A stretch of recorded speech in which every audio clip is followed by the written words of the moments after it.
Hello everyone, it's your favorite Sword of Warning, with your daily warning.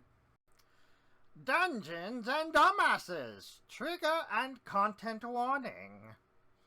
This episode may contain adult themes and not intended for anyone under the age of 18. Themes may contain sex, PTSD, traumas, racial injustice, etc. Viewer discretion is advised. And remember, I warned you!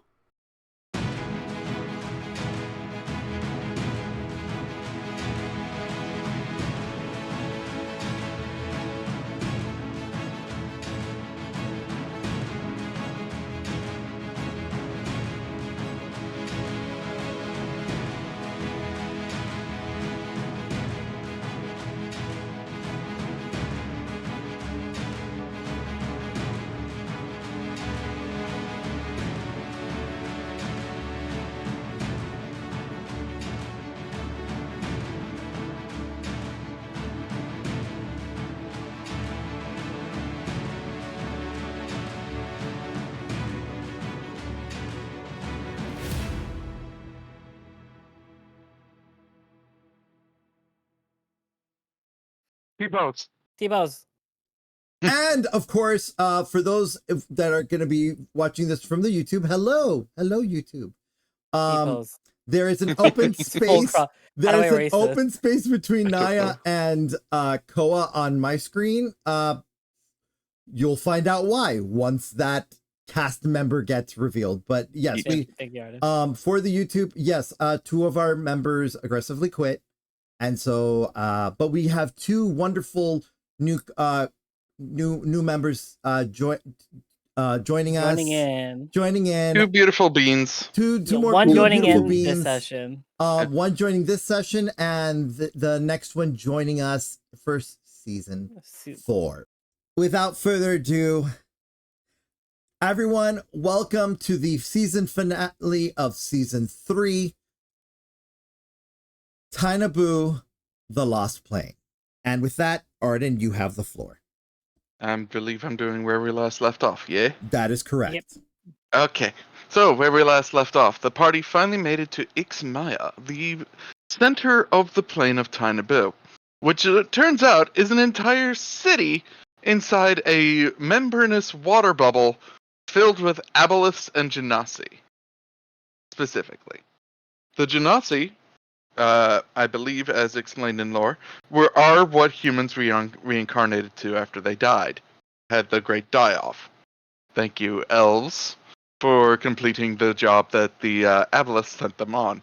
Oh yes, and that the aboleths were behind the literal war that just so that they could hide themselves from pretty much the rest of the plane.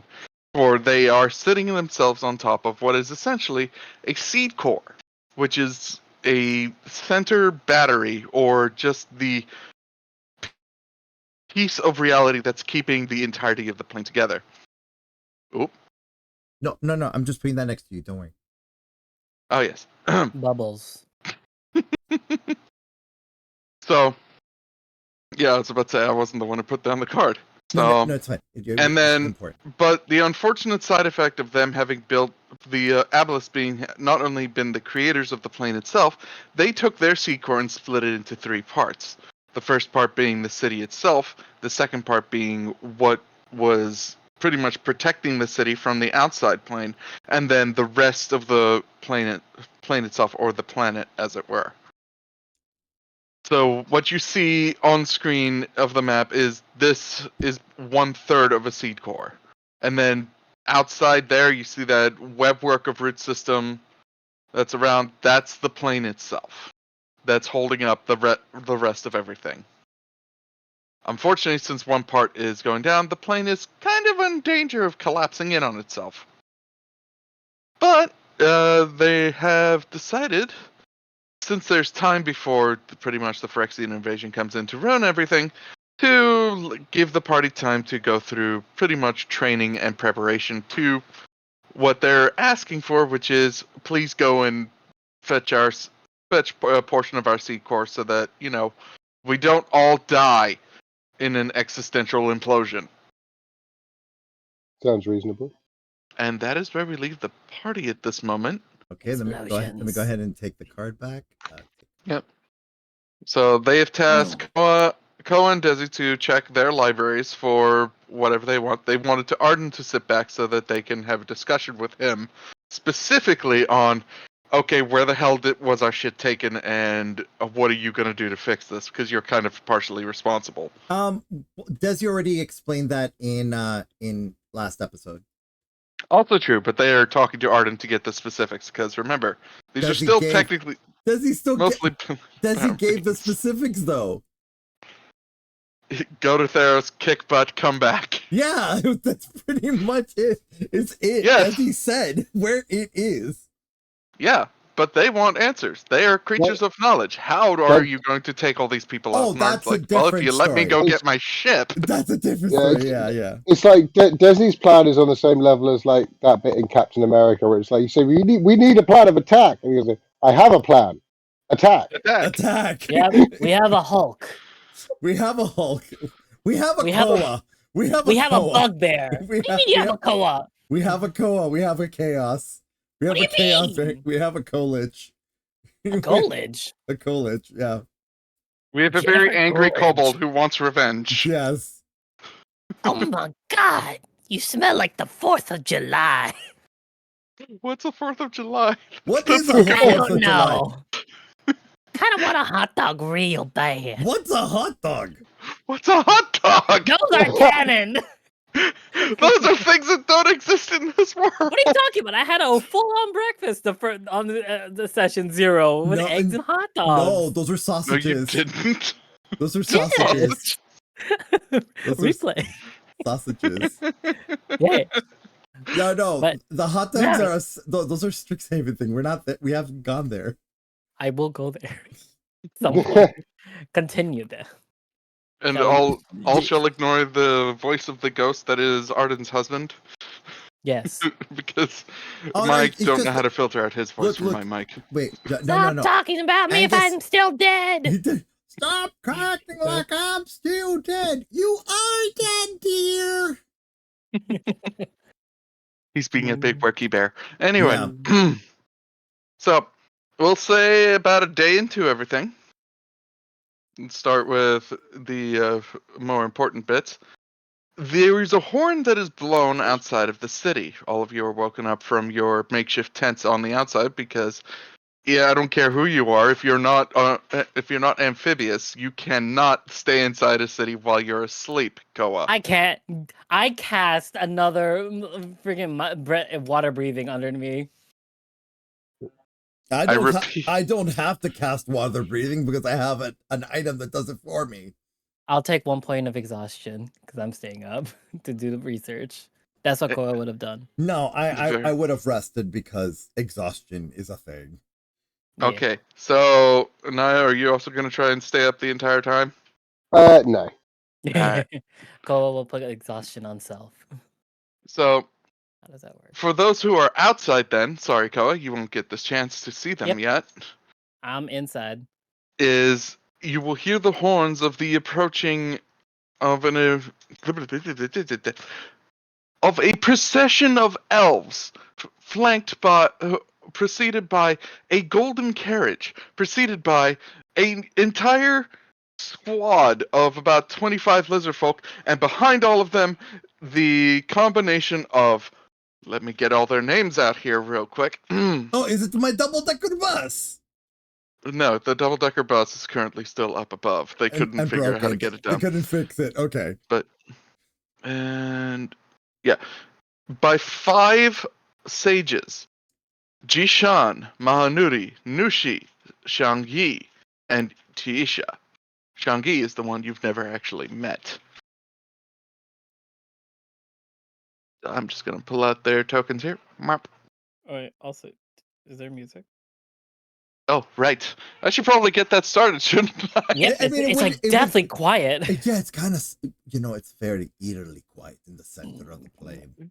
And since we're implementing this, Koa's icon, I'm not talking. So I'm inside researching. I'm off screen in my end.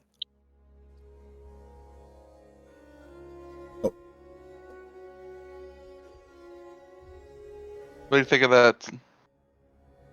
Yep. Good. I'm just gonna add jungle noises.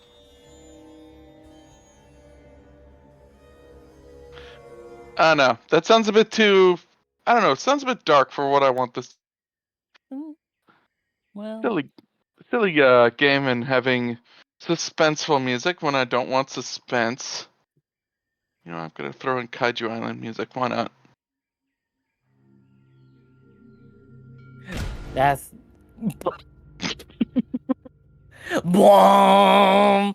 That's definitely not suspenseful whatsoever. I mean, it was fine. I thought it was fine because it's the middle of the night. So Boom. True. Yee.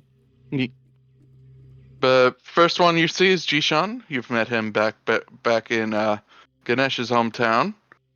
And we got Mahonuri showing up. Thankfully, Koa's not here to immediately harass the intelligent Loxodon. Yes. Nushi, I smell someone in the air. who doesn't walk as much as just eerily floats behind everyone. Shanji, who's walking through this place like doing the ooh ah ooh. And then finally to Isha, who you met before going to meet the lizard folk. Naia would greet Nushi. Nushi seeing Naia, like they're keeping their composure, but you couldn't help but see that the bottom left hand is going. Ah. Hello. Of course, we got Hello, Mr. Moon Sage. outside of the Palanquin walks the eminent wait, I thought the Steinshan. Moon Sage was female. They. There. Oh, they. Sorry. Yeah. TB. Hello, No, Mr. I couldn't remember. I couldn't remember. That's what I was asking. Yeah. Mr. Nushi, Mrs. / whatever you like. for the most part, most sages are they them. Except for Mahonuri and Jishan. And Mountain. And, well, you just see the straw pop out of Desi's scarf. Slurp, slurp, slurp, slurp, slurp. Like, this has nothing to do with me. No. Desi would make their way over. It's like, oh, your friends are here. Let's go say hi. Outside of the Golden Palanquin, the Emperor takes a step out. And he's like, the first thing he does is, I don't see my friend with you.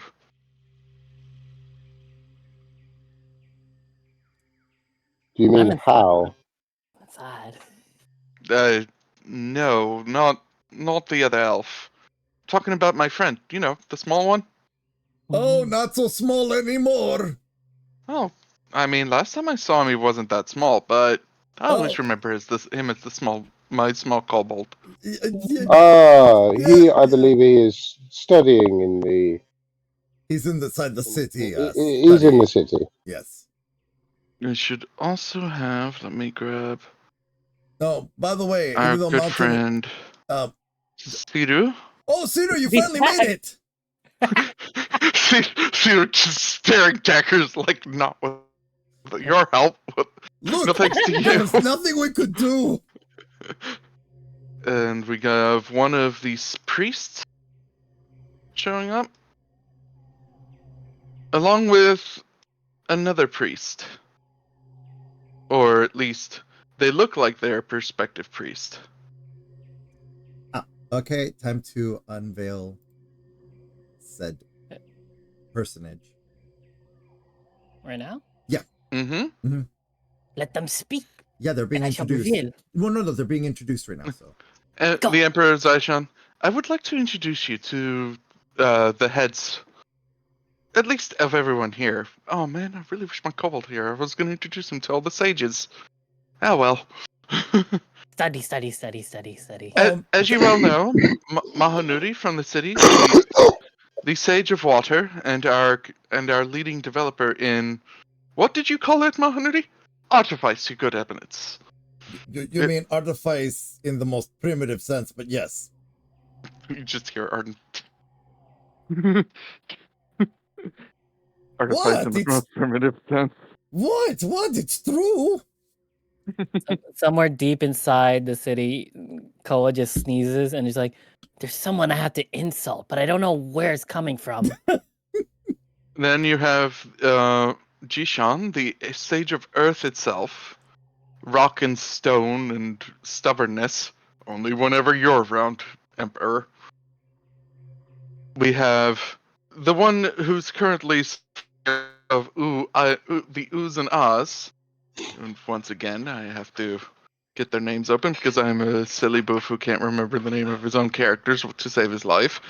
Well, I mean, Arden, you have to memorize like 300 names. It's fair. It's fair. We have Shanji, who is the Sage of Wood. He was the one we met right at the start in the village, wasn't he? That was Jishan. That was Jishan. Okay. I knew the name sounded familiar. Jishan and Shanji. Yeah. They seem to be polar opposites. One is all sturdy, the other one's just like, oh, yeah, that's me. Hi. Loosey-goosey, basically. And then we have Tisha, who's currently standing in the back, crossing her arms like, good job on dropping the barrier. with one of the priests having, yep, we had to describe that it was a barrier, not an imminent attack on the plane. I mean, on the city. After it dropped a bunch of, we nearly had a big old battle, but it helped. And then, of course, finally the Sage of the Spirit, Nushi. Excuse me, I have the Sage of Fire with me. You just see, like, a small dragon paw just bap you on the face from me. First thing, not here! You are here! No, I'm not! Yes, you are! I am a dragon, not a sage! You were the Sage of Fire. We are going to go to that meeting, you as Sage, so you can give your sage advice. All these sages are tilting their head, but the Sage of Fire is a Loxodon, is he not? Says Nushi. And then you just hear old man from your scarf. See? It gets complicated. It's some wibbly wobbly, timey wimey stuff.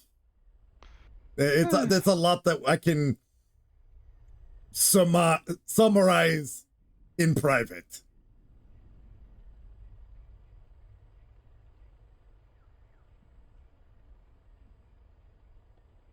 But yes, we must be there with you so that someone who is a drunken old man can give his advice and explain. I have to. Yes, you do.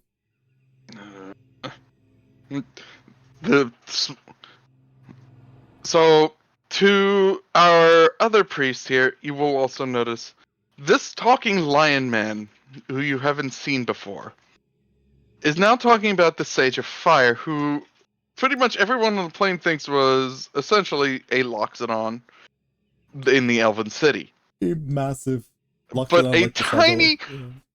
a tiny pipe-sized dragon comes out of his scarf, looking all sad and apologetic as he looks at the other sages. So, this happened. Much guess from all of the natives of the plane. As they can still hear his actual voice, as it's always been, deep and booming. Which is supposed to be super deep, except I am not the bass. Yeah, yeah. So they'll be able to recognize him for sure. Huh. That's a thing. Apparently. Yeah. I've been a dragon the whole time. Murals on the fire temple. Kinda was me, not the Emperor. The Emperor. Yep. Oh, our memories have returned. So, we're here to have a nice, civil discussion with the masters of the plane. Like, his voice is just, deadpan. And as we've been led to believe, They aren't what we thought they were, especially from the murals. Much to all the other Loxodons who just mirror the artistic liberty, is what they said. All at once. And this is when my players can RP or talk. I'm inside the city. Can we please Continue. Can we please get a social turnover? Turn order, sorry. Oh, social turn order activating. Okay, let me hold on. Roll your initiatives, people. Let me. Oh right, because my token is not out. I'm gonna have to roll it on Kulgan's. So let me get. Damn, look at that, 13.14. Hold on, let me get my sheet out. Yeah, Arden, I'm gonna do it too. That if it comes to my turn, I'm gonna be walking out the city then. That's how this is gonna work. Give me just. All right. Oh my god. Let me bring myself back up. So D20, or is it with our initiative? No, you click. Yeah, you got to click on your token and then roll initiative. Yep. But that's perfect. Back in the city I go. But unfortunately for me, since that's not my token, it's just an art of a token. I have to do it on Kulgan. It's what happens. Yeah, so initiative is... What is initiative? Oh, here it is. I got it. There's it. You're... There. No, because there's like an actual initiative on the companions thing. Okay, that should cover every player character currently in here. Yes. Yes. And then I'm gonna put this over here and hide it behind Arden.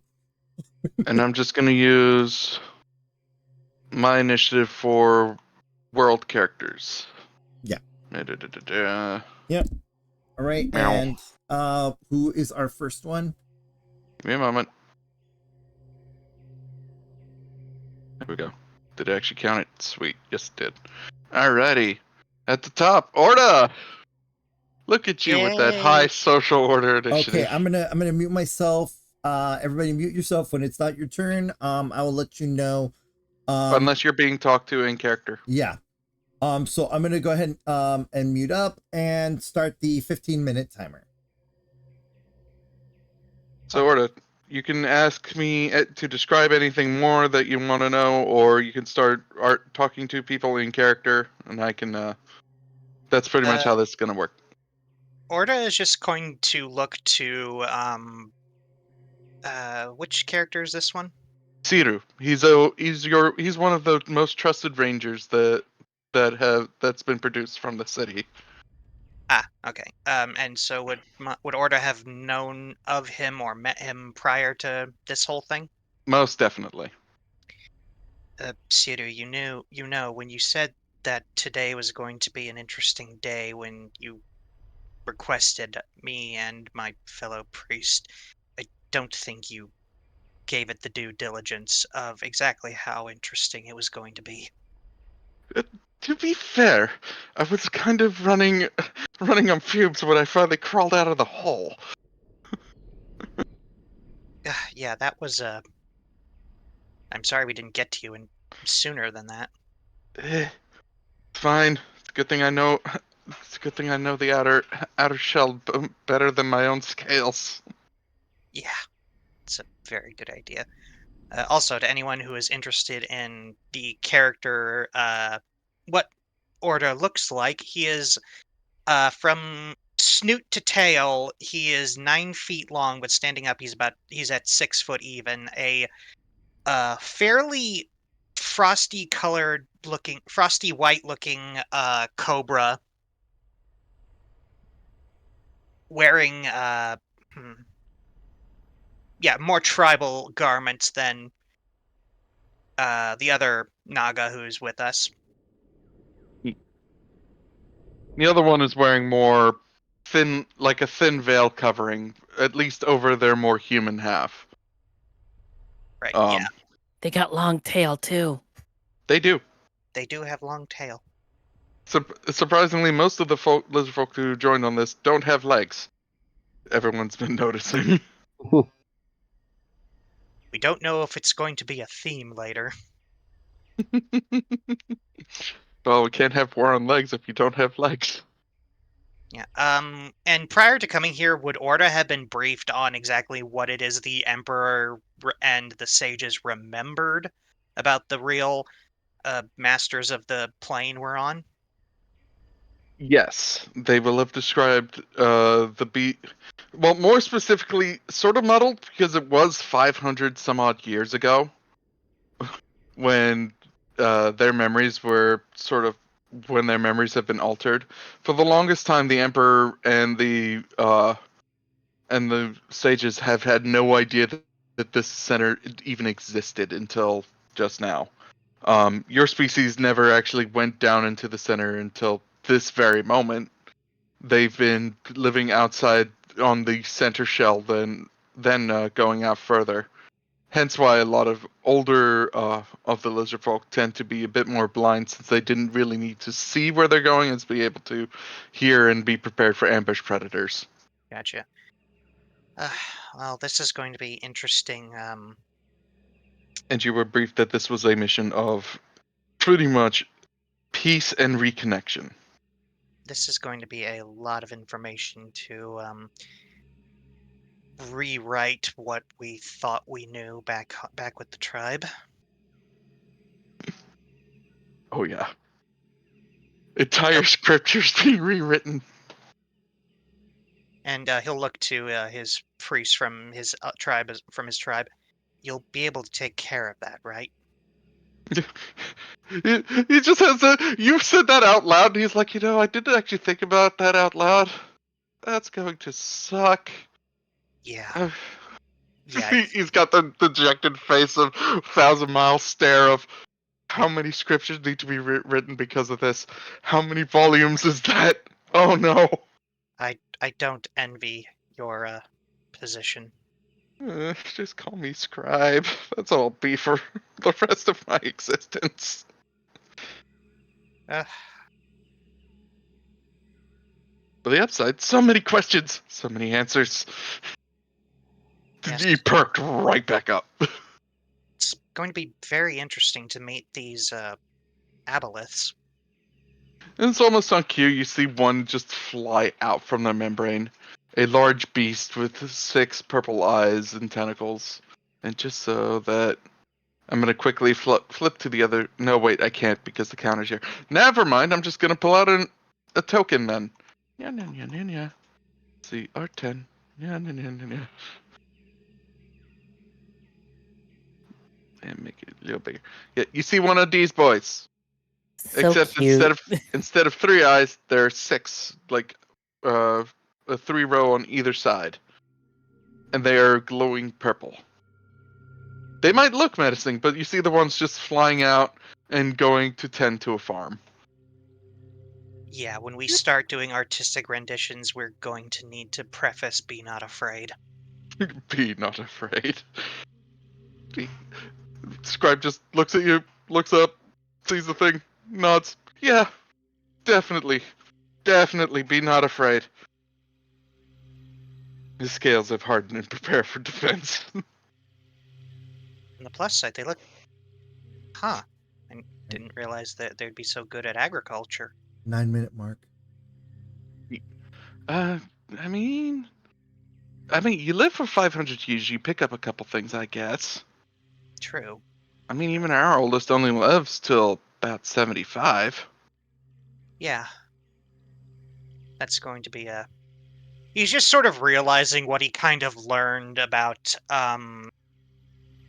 what his own let's just say that his way of aging is going to be very interesting if that ever comes up in game. So, any other questions, or? I can't really think of anything else at the moment. Very well. We should go into the... Well, I guess most of the NPCs will go. The Emperor decides he will stick around, but the other sages look over to Ganesh and go, "We need to take the new sage and have a discussion. We will return." Boop, boop, boop. So all the sages gather around Ganesh, and then just they all leave with him and the bull. Do I need to go with them? Flip. Arden just puts out his hand, like, best to leave planar bound beings to their own shenanigans. Okay, because, this one's kind of stuck with me. And, oh look, that's still there. I'll be deleting that later. Anyway, oops. Accidentally dropped Pellboy. Anyway, so they walk off, and the conversation is asked. If anyone wants to hear what they're talking about, you need to give me a perception roll. Okay. On your turns. Okay. Damn, if only I was there. I could read lips. I could read lips instantly. Oh well. Read their lips. I'm in the city. No, Persephia, no. Persephia is looking over at them, but she's doing her usual thing of being more interested in the snaky folk. So she's walking up to Siru and trying to have a discussion with him, and I'm not gonna try and be two people at the same time. Okay, can you do me a favor? Can you fix the sheet for Mountain so I can have access to like the stat thing so I can roll? Because he would want to listen. Companions.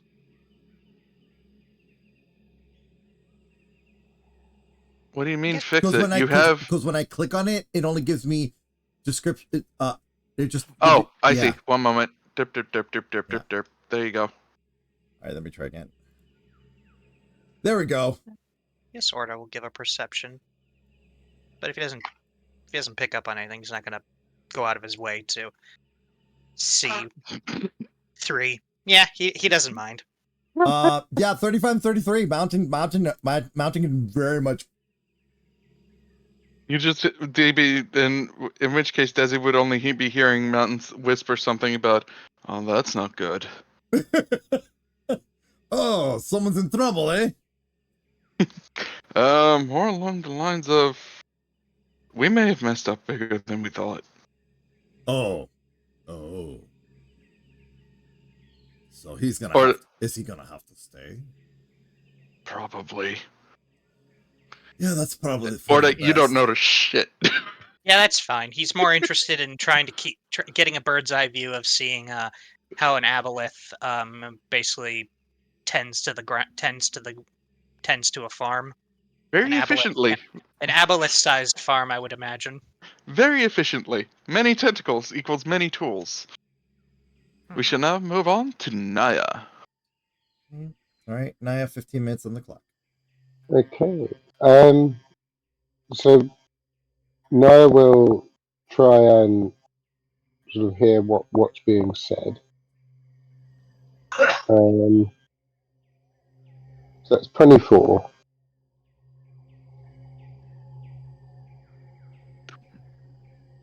Oh. I will say I'll be right back, Arden. I need to go feed my dogs. Yeah, no rush. So continue on. So, now what you hear is they're currently describing to Ganesh that since what they can tell is that roughly about 3 days ago, around about the time the heart was removed, no, 5 days ago, 5 days ago, around about the time the heart was removed, the above world has been suffering a bunch of turmoil. There has been at least one counted tsunami that has happened. There's been an earthquake that has caused pretty much a fissure to split the Loxodon nation away from Zyshan itself. And from what they can tell, there's been an increase of kobold and turtle refugees coming from the coastlines. This is troubling. And with the ever looming threat of the now increased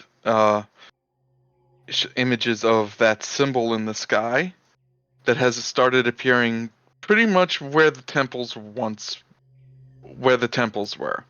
Like every country is now seeing a version of that symbol in the sky, and they're currently questioning Ganesh about what is it, what can we expect. And Ganesh is talking about how he believes, from what his Captain Artificer has been talking about, that is a symbol for imminent invasion from outside of the world.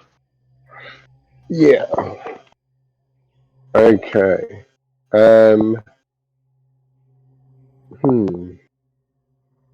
It's all under whispered conversation, but your ears are picking it up quite well. And from what it's leaning to look like, it sounds like Ganesh is about to undergo some extreme training. Yeah. But he will be staying on plane. Okay. So, and Arden's still out there, isn't he? Yeah, Arden's there, but you see him having just a conversation with the Emperor, like quiet, not so much quietly as it's just a conversation of what the Emperor can expect when he's about to go into the city, essentially. Along the lines of, so what you're going to run into is that there's going to be this gate, you're going to walk by it, it's going to fill up with water, but don't worry, unless you have something on you that dispels magic, you will be fine.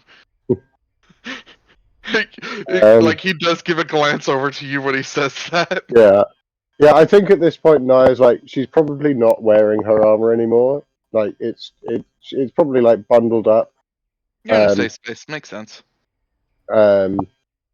Yeah, because she needs to go in and out, and she can't sort of be screwing around with that every single time.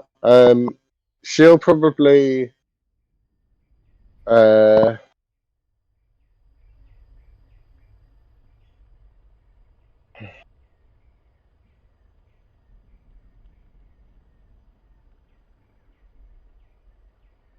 she'd probably be very concerned about like everything that's going up on the surface. And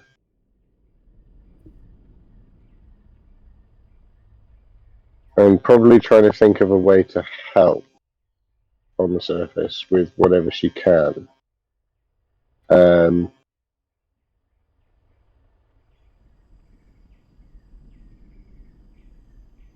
So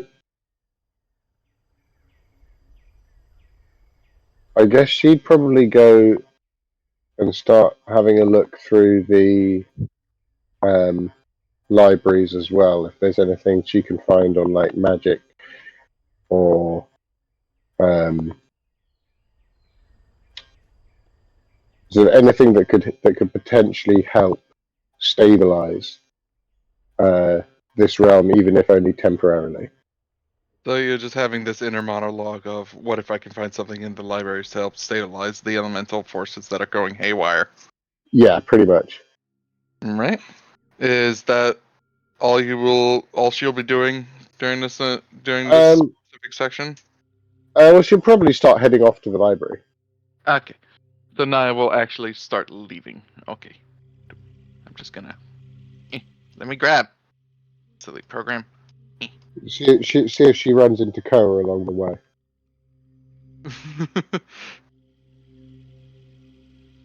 Alright. Give me a... You know what? You and Koa, give me a D100. A D100. Okie dokies. Yep. Yeah. If it's not close enough, you both bypass each other without even realizing it. My face is deep in a book right now. Oh, why can't I roll like that for divine intervention? Don't we Because all Koa wish for is that? not divine. No, because Naia rolled an 11. That's Under what their I'm saying. level. 11. Yeah, because Koa's not divine. You want to try to talk to a divine being? Of course it won't let you. I'm a divine being. Back in my books. Yeah, so she's looking for kind of, without wanting to sound too grandiose, she's looking for reality stabilizing magic.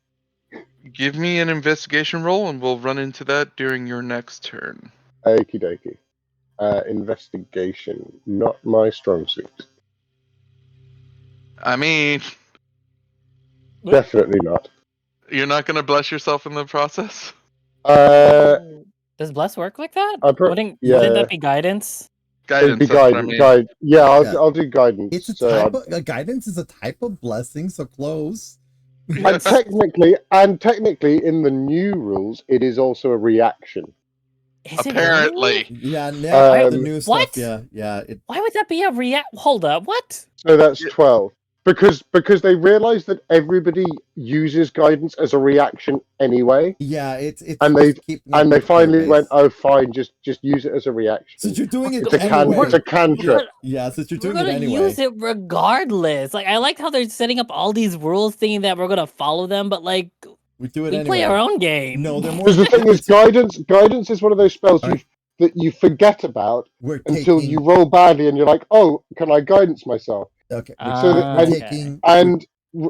Rather than doing it beforehand, everybody has been using it as a reaction anyway. So they thought, well, let's just make it a reaction. Okay. So that's 12. It's a 12. To be fair to Naia, I paused the timer, so we're at 7 minutes and 24 seconds. It's fine. I think I'm probably done. Done for now. You don't. So from the roll of 12, you managed to get into the library. You know what you're looking for, but you didn't take the moment to ask the person who runs the library where the section is on elemental healing spells. Fair enough. I'm hoping that I will remember to ask the librarian on my next turn. I just like it, buddy. It's like you didn't win, but that's only because you forgot to ask someone. I'm best friends with the librarian at this point. All right, Desi, reset timer. You are up. Oh, okay. All right. So Mountain, Kulgan, and I are basically gonna go check in with the Emperor, just check in his health because I'm doctor at Wilnia. From your diagnosis previously, but when you last saw the Emperor on their revival bed. Yes, revival bread. Sure, let's go with that. Was it a comfy loaf? It was a very comfy loaf. Word slips, they happen. It does. When you last saw him on the revival bed, because he literally got revived, he was on the mend, and you gave him about 3 or 4 days to recover. It's been 5 days, so of course he's recovered. I'm going to beg his forgiveness, but I would like to just check his wounds just to see that everything is fine. Just a brief look over without having to do a full strip down search kind of sort of medical way thing. Holding up the reassure. I need to scan you. Yeah. So the Emperor looks at you. He's like, assuming you're gonna check on the. Okay. He lifts his head so you can clearly see where the faint scar tissue is from where he got beheaded. Okay. I can actually make that lighter if you allow me. Medicine check. Yes. He's like, if you can. I think it looks kind of cool. No, but I don't want it to be too prominent. It'll still be there, but it'll just be a little lighter, So but it does so much wonders for my image. The reborn Emperor. But do you want to give them a location of where to aim? Remembering all the times the Emperor was basically, okay, how can we make this? How can we use this for PR? Passing my time. Sorry about that. You're just remembering the Emperor talking about, okay, now our enemies will think twice about trying to hurt me. Yeah. So I'm gonna continue my time at 12 minutes 54 seconds. Yep. Continuing. So the Emperor just he nods. He's like, fair point. Although I still think it's funny to have something that shows, hey, you tried to kill me once. Now do it again. I dare ya. Yeah. No. So it just takes a look at it. Because his scanner mirror name is Ray. So so he asks Ray to look over the scar. Oh right, you said medicine check. Hold on. I need to roll. Yeah. 16. The scar's healing quite nicely. I think with a little bit of a dermal ointment, you can make that just a bit more fainter. Oh, Pharma. The Pharma has the jar, so I will have Pharma, my little mirror named Pharma, bring a little tiny little ointment jar that to give to the Emperor. It's really nice and ornamental, something that he would like, and I would basically say to him, okay, Your Excellency, if you wish, I will give you the option. If you wish to use it, here is this ointment. It will lessen the severity of it, and it will also work great with wrinkles as well. So, there you go. Oh, Not can't say just so. not just scar tissue. The Emperor takes it and gives. You hand it over, and he proceeds to give a reverent bow. He says, "I thank you and receive this gift with honor." So anyway, So, he hands hey, it off to one of the guards. yeah, so Coolgan does a little thumbs up, like, yeah. And so, I look over at Mountain. I'm like, so, how bad? You heard what they said. Are they about to experience a collapse? I think we have about a week at best. We. I mean, a week after we leave. Oh, okay. Because they did tell us that we had 4 to 5 weeks of training. You see Arden is just in the background like, yeah, roughly. I have to estimate things all the time, Not like this vision's perfect or anything. Yeah. Does Orda hear all this being Yes. discussed? Yeah, we're not being very quiet, so.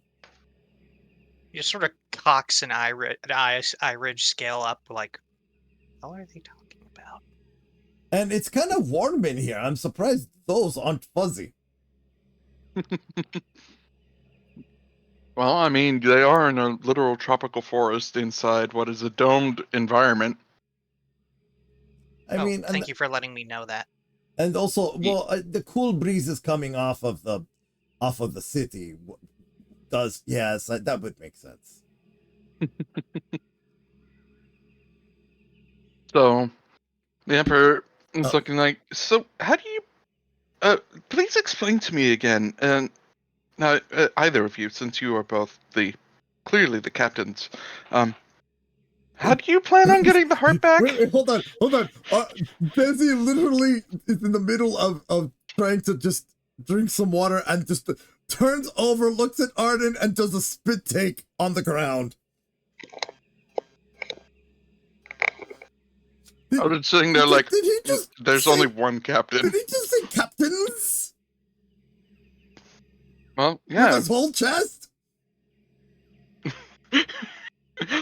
No, it's like, I think it's best if I show everyone what I mean by trying to get people off world. I think that would be best, yes. I'll be right back. To explain for Orda what happens. Arden seems to take a step to the right. But as he walks, his entire person just vanishes. What? It's almost like he walked behind a tree, except there was no tree there. The Emperor is equally flabbergasted. Oh, don't worry. Orda is just going to take some water out of his water container, gently drizzle it over his head, and then use shape water to freeze it. Because he's beginning to think he might be having a heat stroke down here. So, trust me, you'll get used to it. Wait, that was real? Yes, very much. Adds a bit more water, freezes it. The Emperor's walking over to where Arden was, puts hand in space, waves hand around.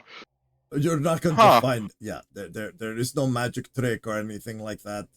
He did walk through the plane. Walk through the plane. What? Look, don't try and figure it out. He is what they call a very special being. So just you wait. He'll be back. A very special bean. So, Desi, anything else you want to work on while that goes on? For my next 8 minutes, I will basically try to explain planeswalking while trying to keep the planeswalking, calling him a planeswalker, a secret, but just kind of explain the science of it in a way that the Emperor will not be scarred. Roll Knowledge Arcana at advantage. Okay. Because you're pulling from both Arden and your own memory exactly. of what Planeswalking is supposed to be like. Yeah. Oh goodness. All right, here we go. Arcana. Can my familiar help? No. Damn it.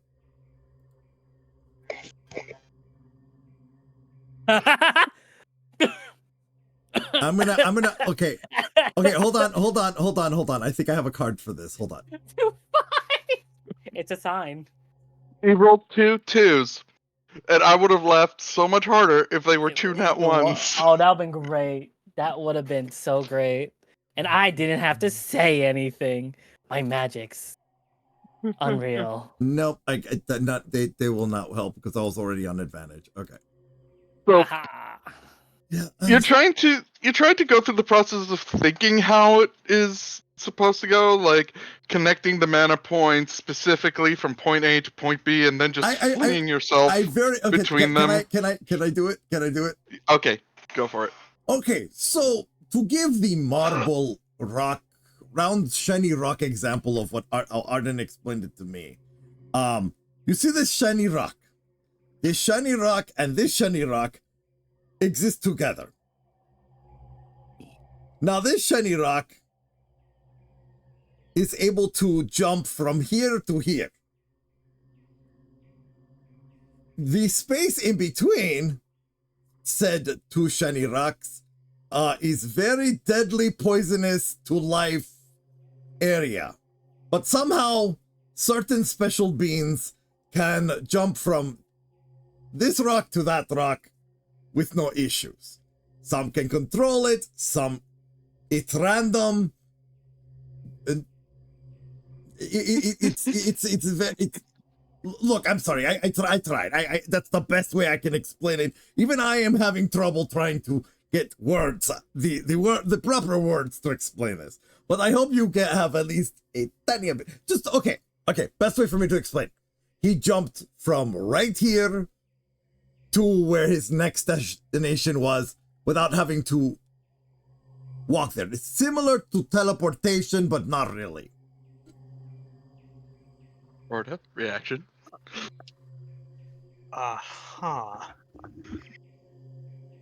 He is just okay, you know the cartoon thing of like when someone's brain is like starting to cook on the inside? Yes. And smoke comes out. Yes. You swear it doesn't make sense, but you swear that steam is coming off the top of his head and he's just adding a bit more water and freezing it. The Emperor's like, well, okay, I understand it, like teleportation magic. That's all I know. That's the best way. Yeah, look, it's teleportation plus magic. It's a little bit above teleportation. He doesn't have to just be stuck on this world. He can literally jump to any world that he wishes to. So he can travel to other planets? Yes and no.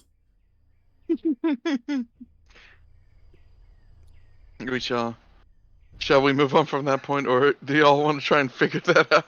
No. I feel like you'll see Mountain just be like, don't ask. Orda Orda feeling like his head is going to cook and he's just going to want to say, okay, I'm going home. Wait, for the last three. Decides to say, let's not. But I'd rather we not. you hear the big tried. booming. You hear the big booming voice of Mountain, who's this tiny noodle dragon. Just pick up, and he's like, "That one is about to go into fumes. I think you have done enough explaining, my familiar. Wait a second, you are my familiar. No, you're my Excuse familiar. me, let me explain this one more time. I am an ancient dragon. Yes, I am tiny and adorable, and I have consumption of alcohol. But you are the familiar. You are the one that offered the alcohol and made the bargain and sealed the deal. Oh, And for just the to prove- love of the gods! And to prove a point, he pulls out the swizzle straw and pokes it into the barrel and starts sipping. Just loudly going, like there's the loud slurping noises. And with that, Desi's like, oh, for the love of the gods, why? I did do that, didn't I? And you just nod. You see Mountain just nodding, and that will end my turn. All right. Koa, Yes. you were So, walking. not just me. So Okay, 15 minutes? Koa goes outside from the front door, the front entrance, face deep in the book, and is also followed by what looks to be a copy of Koa, also face deep in multiple books, being carried by mage hands. And then we just mumbling under our breath about things, and then we take notice of the group over here, and we see the Emperor.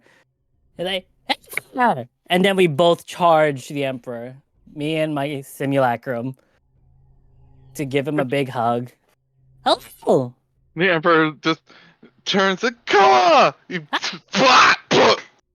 Hi! As two Koas gives the Emperor a hug. Again, there's so many things that I have to tell you. And the other one's like, yes, so many things. Why are there two of you? Oh, I learned a lot of new spells. He can help me with said spell, but I found a way to turn myself back into a kobold. And if he turns into a kobold, I turn back into a kobold, so we can be kobolds again. Because this tall body feels weird. Speaking of which, we Yes. never created this sheet for your simulacrum, did we? Oh no, we did. But we did. He's right here. Library. They're the same height, same size, same look, same everything. Except for a different gem on the center of his head. Which is more of a pearl-like gem at the center of his head. But yeah, we found a way to turn ourselves back into kobold. And oh my god, I learned that I'm a planeswalker, or whatever that's called. We can like do it to do different places. The Koas would see Desi just literally doing the big giant X with his arms.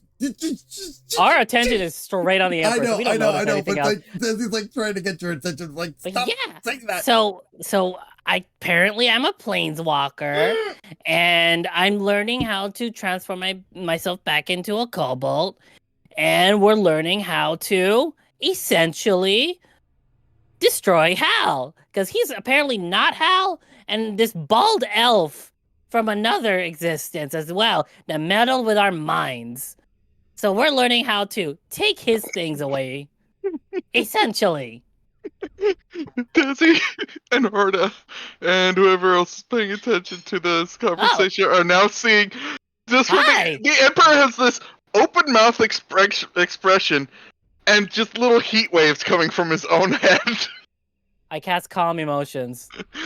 Uh, The simulacrum casts Calm Emotions. Sir, would you like a bit of Who's that? cooling refreshment? Who's that? Oh, pardon me. That was a lot of information, and I have to now think about through that. Oh, Koa. good. It takes a Panicking in bit. the background. You see Desi panicking in the background, like literally just what? Like just literally mouthing. Why did you say Planeswalker? It's all good. It's Koa. I would like you to meet the priest Orda of the Winter Scales, the other priest who has deemed to have their name be Scribe. Well, it's not Scribe, but okay, sure. And I think you know Siru. Siru! Siru staring at you. Do you know how long it took for me to get back up? Hey! Teleported me. In my defense, it was Hal's fault. He interfered with my magic somehow. I was trying to get all of us together. To be quite honest. Yeah, that's what he said. How long? I give you big hug. both of us give him a big hug. Give them a big hug. There's It's okay, you're here now. You're both lucky you're adorable. Yes. Also, hello. Nice to meet you. And then you see both Koas just put out their hands in front of Orda. My name's Koa'Balt. Orda will give each one a hand to shake, and as you're touching his hands, you will notice that they are cold to the touch. Whoa. Freezing. Yeah, it's a thing. That's all good. It's understandable. It's a weird climate outside, apparently. Like, it's snowing still? Is it still snowing? Wasn't it like a blizzard or something? I think it was a blizzard. I think that's it. But you don't have fur. Was it a blizzard? It was a blizzard before. It was before they, quote-unquote, fixed the temple, which they actually destroyed the core of, which is causing the whole problem about the blizzard. But now everything in the north has started to melt and become hotter. But you don't have fur. So I'm guessing it's no longer a blizzard out there. But you are cold. Everything is returning to the normal climate, and to be honest, I wish it was still cold out there, but that's another thing entirely. See, it's kind of growing to be more of an oasis. Oh? We've been having a lot of trees grow really fast. Can you think about it in description? And I'm going to detect thoughts on Siru again to see the full image of what's going on. We're just going to take a peek. So how does it look like? So what you can see is Siru draws up the memory where it shows him like panting as he's climbing up those last stairs to get up. And he comes out and you feel like the warm sun rays coming off him. But what you see is the Lizardfolk village in what is now a swamp. Oh. Rather than the frozen wastes it was before. Like, a lot of trees have started growing. Some buildings are split apart because the tree just burst up through it. There's a lot of, and from his memory, you can see everyone's just working together to try and rebuild their home in what was supposed to be an oasis in a frozen desert, but is now a what is essentially huts in a swamp. Which means a lot of their homes, which also used permafrost ice in their makeup, were starting to melt and look all muddy. Oh no. Yeah. Because I guess this is a conversation for the worm aboleths, the cute things in the sky. To put it as succinctly as possible, we have both a lot of religious infrastructure and actual infrastructure to revisit. Oh boy. I mean, yeah, it's a lot, because apparently our gods were these aboleths? Yeah. And they're the reason for everything, technically? Yeah. Even for the death of the humans. Yeah, how do you think our people are going to... Not well. In a tactical perspective, it's going to look more or less like propaganda that the Emperor created or the Temple created. I believe to erase religions. The sages put it best. Artistic interpretation, but now the artistic interpretation is going to have to come with a lot of "be not afraid" in the text. I mean, you're right. Of "be not afraid." I mean, to be fair, if we survive the next month or a couple months, I mean, it's a lot of adapting to do. Yeah. It's going to be a lot of adapting. Maybe we could ask the gods, quote unquote, how to help fix this, other than probably get the heart back from Bald Elf Man? Is this the first time Order's hearing about the heart? Yeah. In a sense, yes. Yes. You The had what? The heart of Thai-Naboo. Did they not tell you this? Desi, did you not tell them anything? The Emperor said that he did a briefing. Emperor did get. Emperor's like, well, I did give sort of a briefing, but even I didn't know what the heart was. Oh.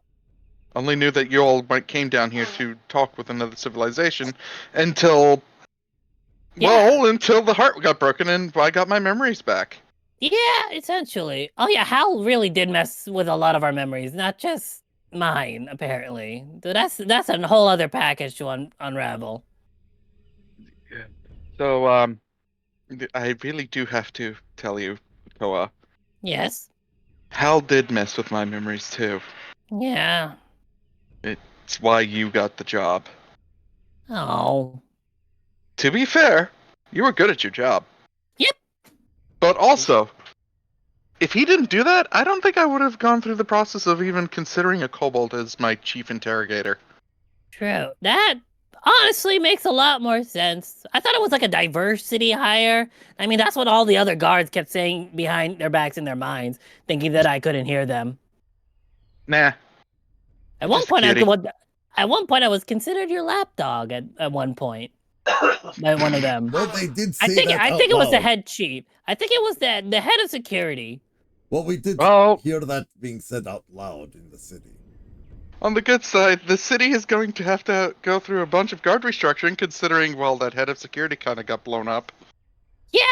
Also, they were a part of the entire situation that Mahanuri was planning. Yeah. Yeah. Mahanuri. Mahanuri. Oh, yes, Wasn't it by the way, Black Dragon's plan? Yeah, that too. That but too. he was conspiring with Mahanuri. Correct. The Emperor turns to look at Mahanuri. Mahanuri, like, you see just one of Mahanuri's ears go, whoop, and then suddenly drop all the way down. You're Oh, in there will trouble. be words. I want to be there to have some words too. Maybe we could try a new spell. Oh yeah, I'm in the process of making a new spell. Specifically for Hal, but I do need test subjects. By the way, into our ears, we're hearing literally both of the kobolds saying this at the same time. So it's very... no, it was like one after the other. Oh, okay. I thought it was gonna be like very choral, whereas like They're finishing each other's sentences. Got yes, it. Okay. Correctly. At the end of every sentence, usually. So yeah, if you allow me, Emperor, I could use Mahanuri for a project. As a sort of punishment, if you want to punish him, you know I'm good at my job. As an order, I can't rightfully give people away as test subjects, Koa. Oh, but you can give them as prisoners or punishment for trying to usurp the Emperor and end a peace deal.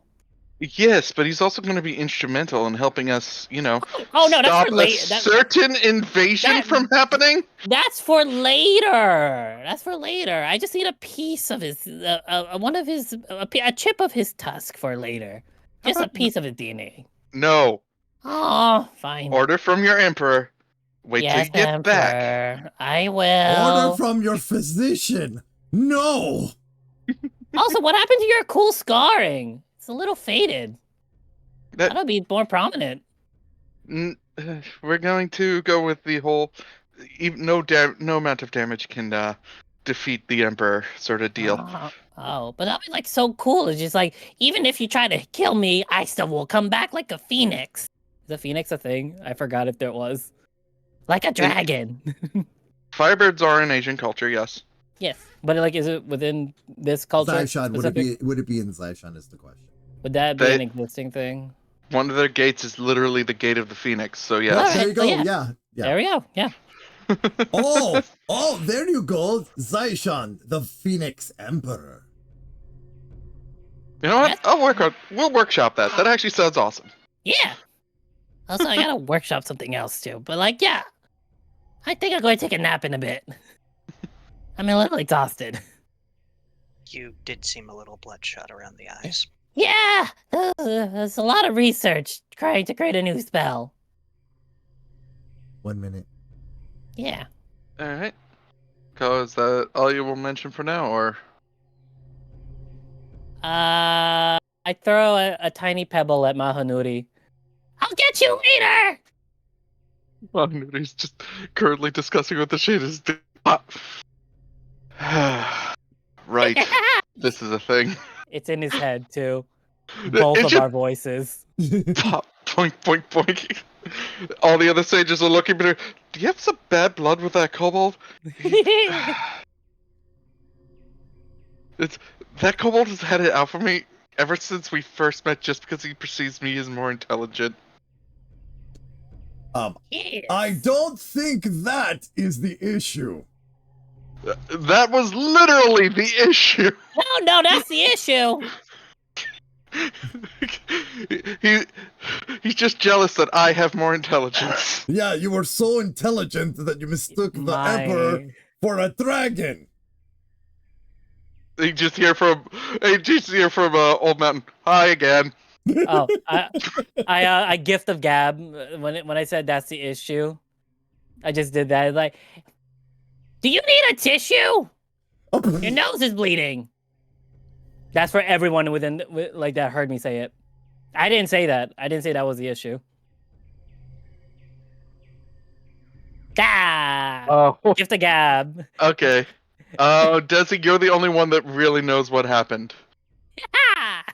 Right, out of because of my everyone here ring. now. Because of my ring, yeah, my nose ring. Unless everybody else can. It doesn't even Nope. ask for a save, does No it? save. It's just immediate. God damn it. Yeah, so everybody else, you just know that Koa threw the rock and told Nudie that he needed a tissue. Yep. Whereas Desi knows the truth. Yep. So wait, does everyone have a bloody nose? No. No, he you don't. You pointed just it, yeah. just like it's just like a.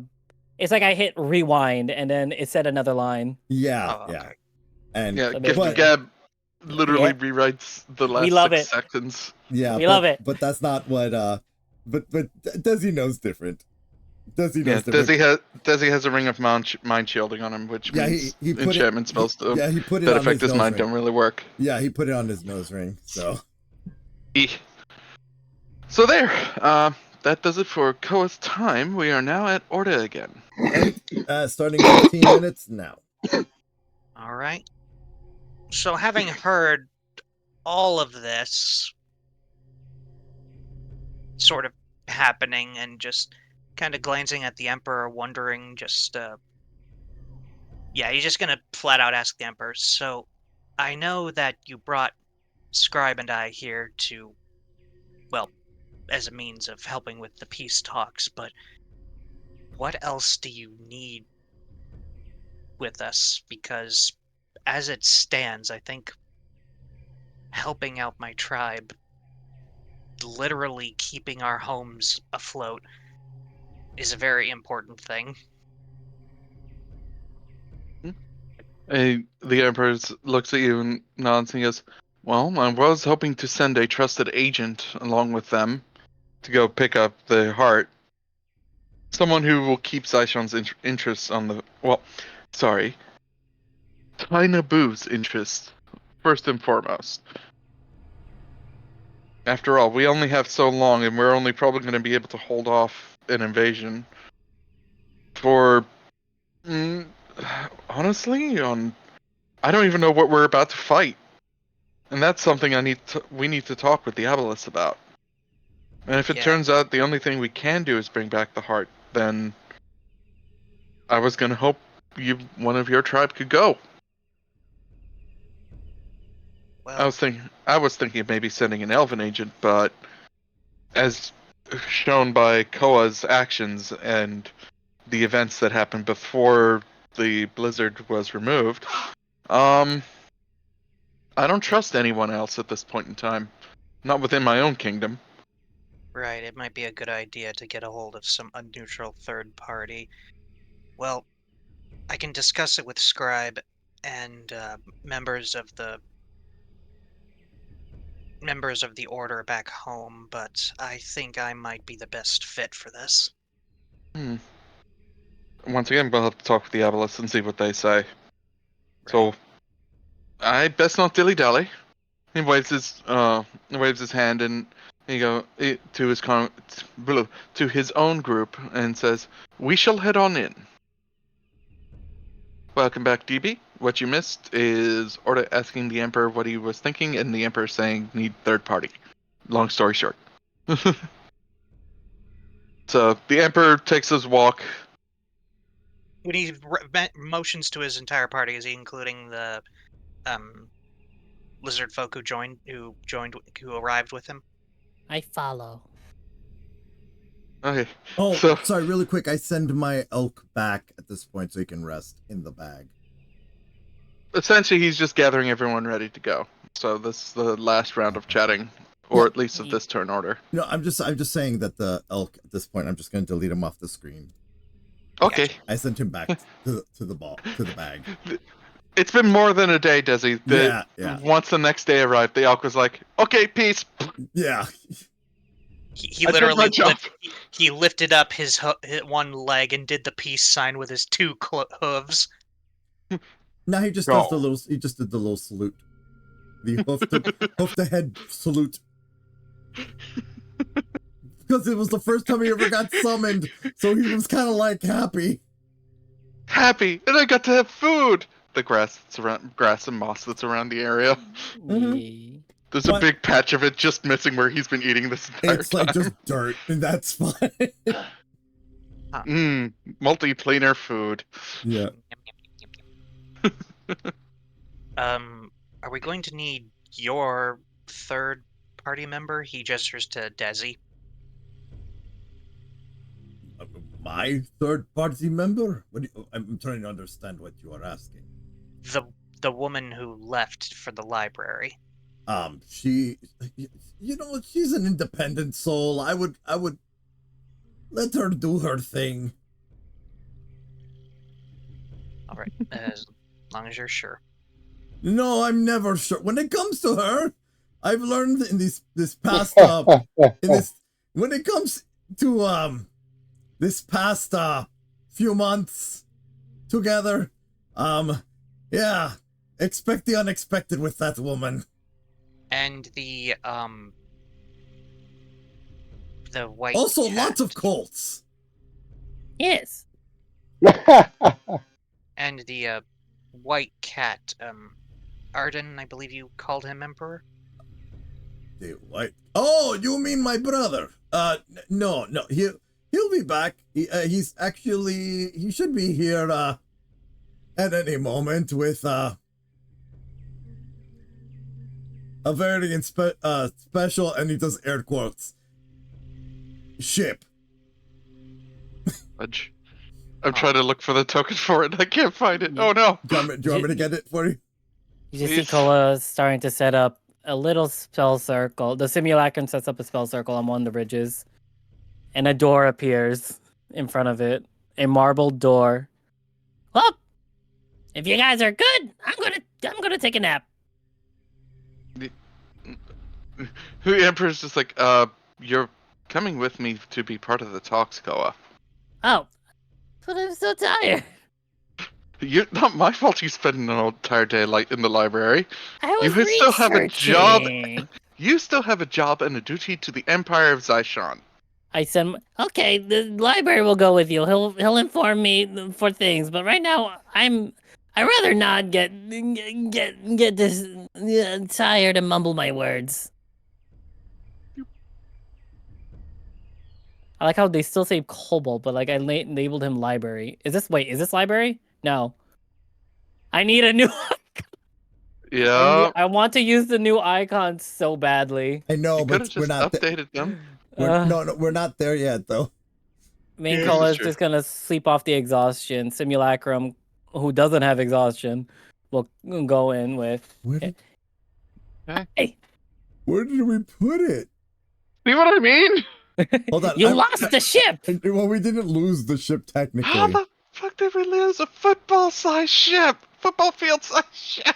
You forget to give it attention and Wait, love. you know what? I'm gonna upload a new one. Hold on. Do I have upload privileges? Oh, nope, found it. Oh, no, good. no. Don't use that. No. Don't use that. Don't use that. I have a better thing. Oh, okay. All right, let me open up. That's what I'm saying. Libraries. Hold on. Let me Character upload. sheet. Let me upload. Hold on. Yeah, sorry for this background stuff, Orda. You still have about 5 minutes extra added on. Oops. That's fair. Yeah. Oh, Just kind of wondering why one of the two, apparently Kobolds, is heading into a door that doesn't connect into anything. But I would imagine he's heard. Oh, of you can. Mordenkainen's- He would yeah, have heard of Mordenkainen's magnificent mansion. That's the one. It's not called that. It's Koa's magnificent mansion. Excuse me. Because Mordenkainen does not exist in this plane. Okay, Also, well then, the page is whatever this spell is called, would he have heard of it before? Nope, and I slammed the door shut. do you have access to To it, be Arden? It is your first time. It is your first time seeing this particular door. Yes, but you know that the elves are wibbly and weird, and you probably picked it up from them. Yeah, Arden, do you have more access than to it likely. in the recent uploads? The old token, but not the new one. No, the new ones. You don't see Weatherlight Run and Weatherlight Side. I do not. Okay, then it means I need to give them to you to upload because I no longer have Yes. GM privileges. Okay. All right, give me. Just toss to me in private, real quick. That's what I'm Anyway. gonna do. Orda, continuing with your stuff. So you see this Kobold, he opens the door. It has a different space inside of it than what is literally outside.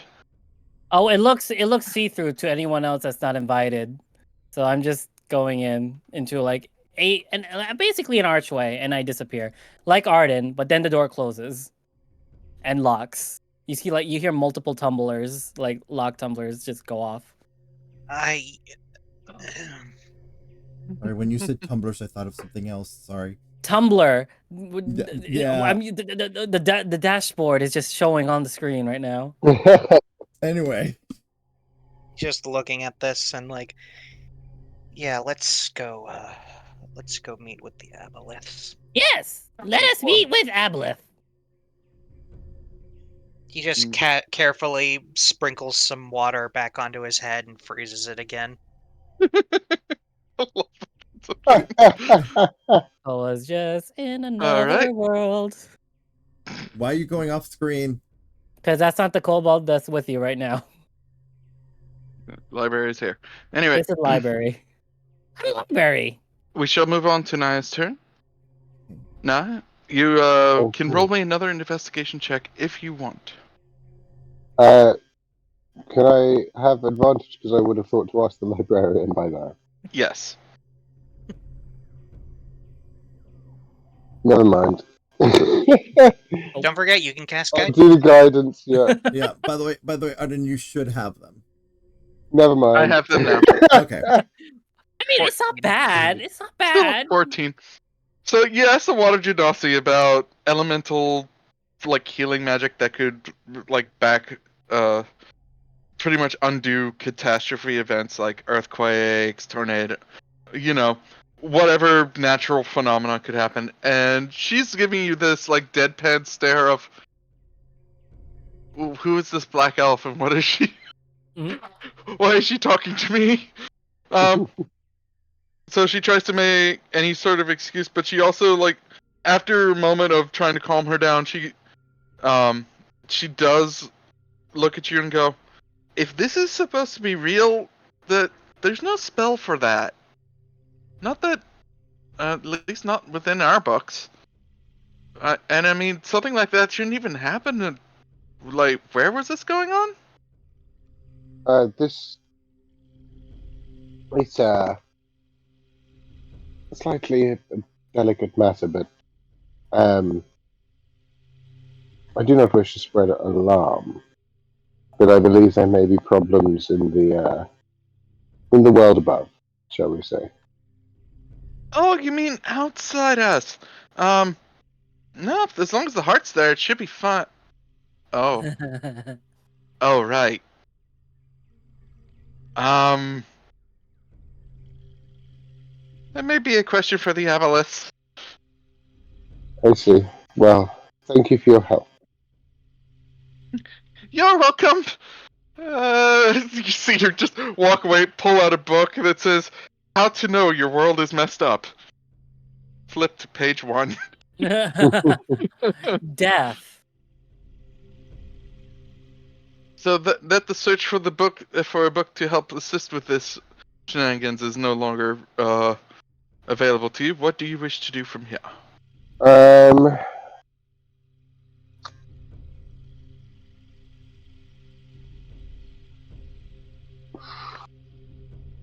I suppose she'd probably go back out to the others.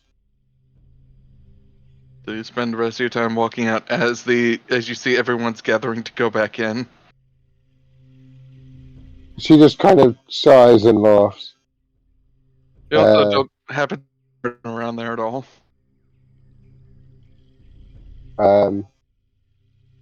Yeah, so she'll just say to the others, "I said, unfortunately, I wasn't able to find anything to help with what's going on, and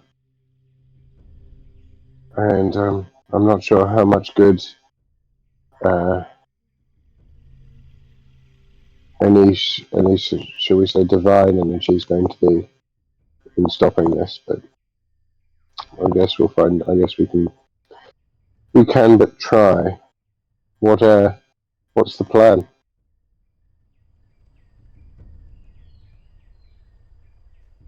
And Emperor, well, we're gathering up. We're going to be going to ask the Aboleth exactly that plan. Okay, well, lead on, Emperor. Very well. I'm just gonna move over to Desi right now. Desi? Yeah. Yeah, I'm here. Now, did I hear any of this? Yes, she came out and she's like, "Well, I couldn't find any books about this, so what's the plan?" And the Emperor's like, "We're gathering up to go check with the Aboleth." No, because I'm about to ask a question. Did she, in not so many terms, describe my panacea? No. Okay. That's because Desi's gonna just look at his gauntlet and then look like do. If you'll excuse me, I'm gonna go do my own research. Are you going to be rolling investigation on it, or? I'm going to. And what are you researching specifically? I'm trying to find out, now that I know that it was the Aboleths that were in the egg, that they gave it to me, there has to be a book on the panacea. Okay, so we're gonna take your turn and have you move into the city then. Yes. Yep. Alright. Koa, we already know Koa's sleeping, and This is going to be library, so library takes my turn. Yeah. Yes. But I'm gonna take your turn as the DM and Yes. kill the turn order. And we're going to have the legacy. So, for those who have not seen planeswalking airships before, it's ship. So the big silver ship that a certain Kobold constantly calls gaudy for no reason. Very much so. Very much so. I'm asleep. This is library speaking. So from everyone else's perspective, it is the equivalent of a sonic boom, as this ship just breaks into reality right next to the city. And it's big. As you see this just gigantic silver ship make its way. The Emperor, who's seen the ship before, goes, "Oh, that's what he means by teleportation magic." Yes. Now he understood what Desi was explaining. Teleportation. That's what it is. You see the sage is just flabbergasted. Mahanuri is on his knees, just like, how? Scribe and Siru are doing the equivalent of jaw drop. Unhinged Orda? to jaw drop? Unhinged Orda- jaw drop. Orda is going to take what was left of his skin of water, just dump the rest of it onto his head, and cast Shape Water to freeze it.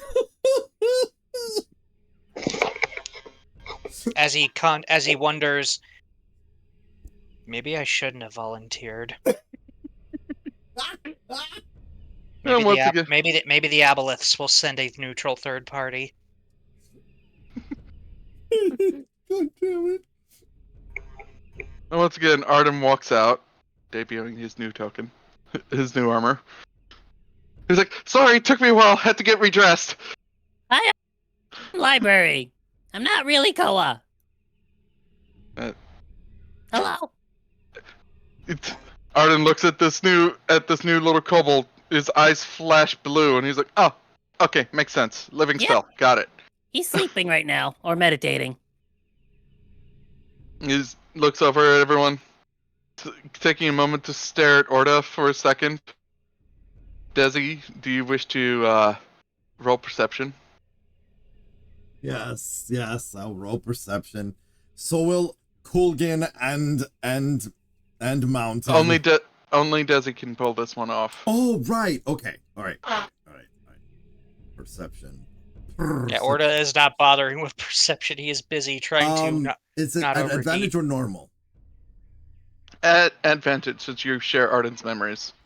Oh boy. Okay. 19. Oh, you're so lucky.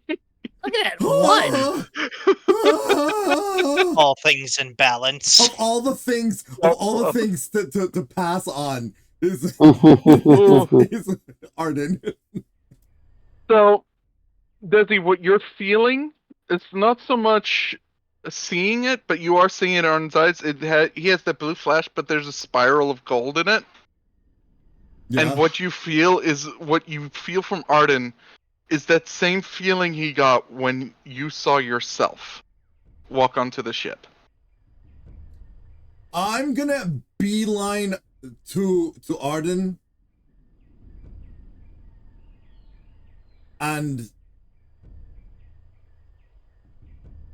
look at him and just kind of like thinking to myself, because I know he'll hear it. Because apparently we're sharing thoughts now. No, sensations. Sensations, yeah. He just kind of like looks at him and gives him the sensation of, what did you just do? Art's like, well, I only looked, and I see potential. Huh. And just quietly points over to Orda. What? No, quietly. You don't know. You don't see it happening. Oh. This is unless you roll perception. Yeah. Sure, why not? I only have a 1. I'm not gonna see shit. Yeah. No. Yep. Yeah, no.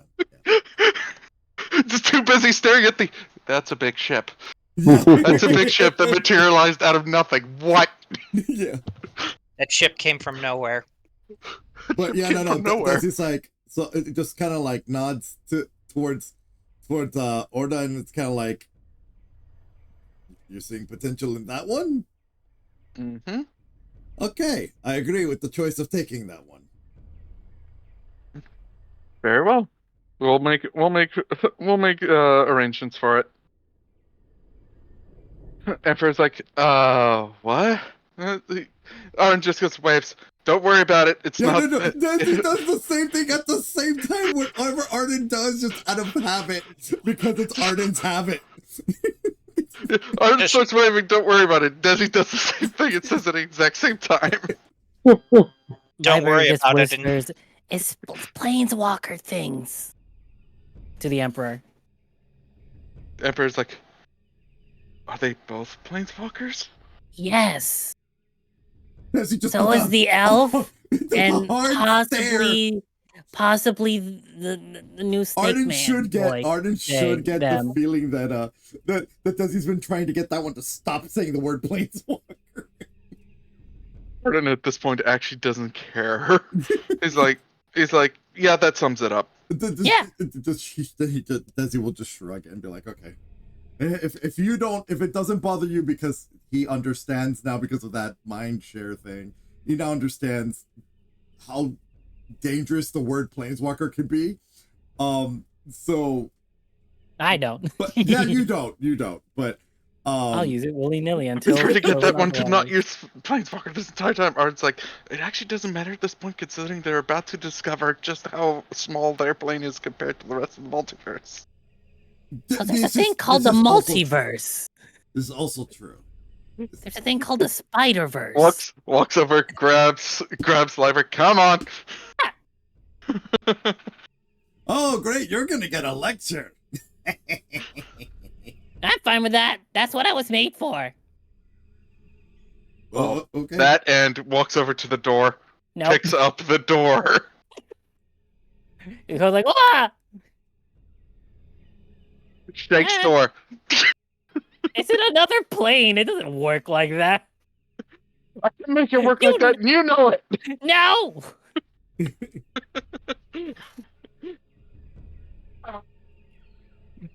Now be a good... Now you're gonna be on the ship for a bit. Which Yeet. one? The door? The door. Okay. Desi asks the librarian if he can borrow the book so he can make annotations. So he wants to check out the book, just temporarily for his training. Roll your research on that. I don't have books. Research. Wrong library. Doing investigation? Or, Yeah, sorry, what would research be? Investigation. When you are trying to look for answers to a very specific topic in a place where you can look for very specific things, that's counted as investigation. Okay, so I'm going to use my card to have advantage on this because this is important. I love how the legacy is actually on my token. I love that so much. Oh, you're welcome. Yeah. You're welcome. It's so pretty. All right, go ahead and roll that at advantage. Also, if anybody can see, there's a tiny little mirror right next to Arden. Oh no. Hold Right. up. Give me just a moment. Oh wait. It's so cute. Hip hop. So cute. Adorable. Okay, back to normal size. Oh, this color is just on the ship. Card backed, waiting for roll. How do I shrink myself? Well, first you need to click on your token. I and did. then you go drag. Yeah, I'm on the ship now. Oh, there we go. Sorry, just a phone call just came in the middle of me having to roll. So you're just about okay. Advantage. Really? Yeah. Damn. Yeah. Oh, I'm being brought food. So. Oh, okay. So, okay. Investigation advantage. Ooh, nice. 22. Yes. Alrighty. You are asked about you go in, you ask the librarian about anything in Panacea Protocol. Unfortunately for you, the librarian herself looks like she's having an existential crisis, and there's about 50 books around her. All about what would happen, all about pretty much what would happen if a planar C-core were damaged in any way. You see Koa just feeding her all this information in the bottom left corner. No, I'm holding the book. Like I'm holding the book and scrolls that are speaking of. Like we did find them in the original. True, so, but when you saw her, she was. Yeah, I'm like, excuse me, ma'am. I just need, I just need to borrow these to extrapolate the knowledge from them so I can do my training that your deities want me to do. I mean, they're not really deities, but yeah, sure. Yeah, the leaders of your city, yeah, the aboliths. Just try to research quietly over there. And she points to a corner. No. And you see her open another book. Okay, wait. Hold. I need to ask you, is it okay if I take them to my ship and I will be right back? I mean, sure. Yeah, I'm not gonna take them too far. I will, and I promise on this oath, right, to you, and I hold her hand, and I say, I promise you, on the oath of my ancestors, on the oath of my planar existence, I will bring you back that which I have borrowed. She is just freaked the fuck out because she had never seen you before. There's also the fact that you're a giant lion man that just proved that just oath to a genasi was. She's just like, okay. Can I roll my charisma to like see if I like how much Roll it. how smooth I was? Roll it. Okay, is it just straight up charisma?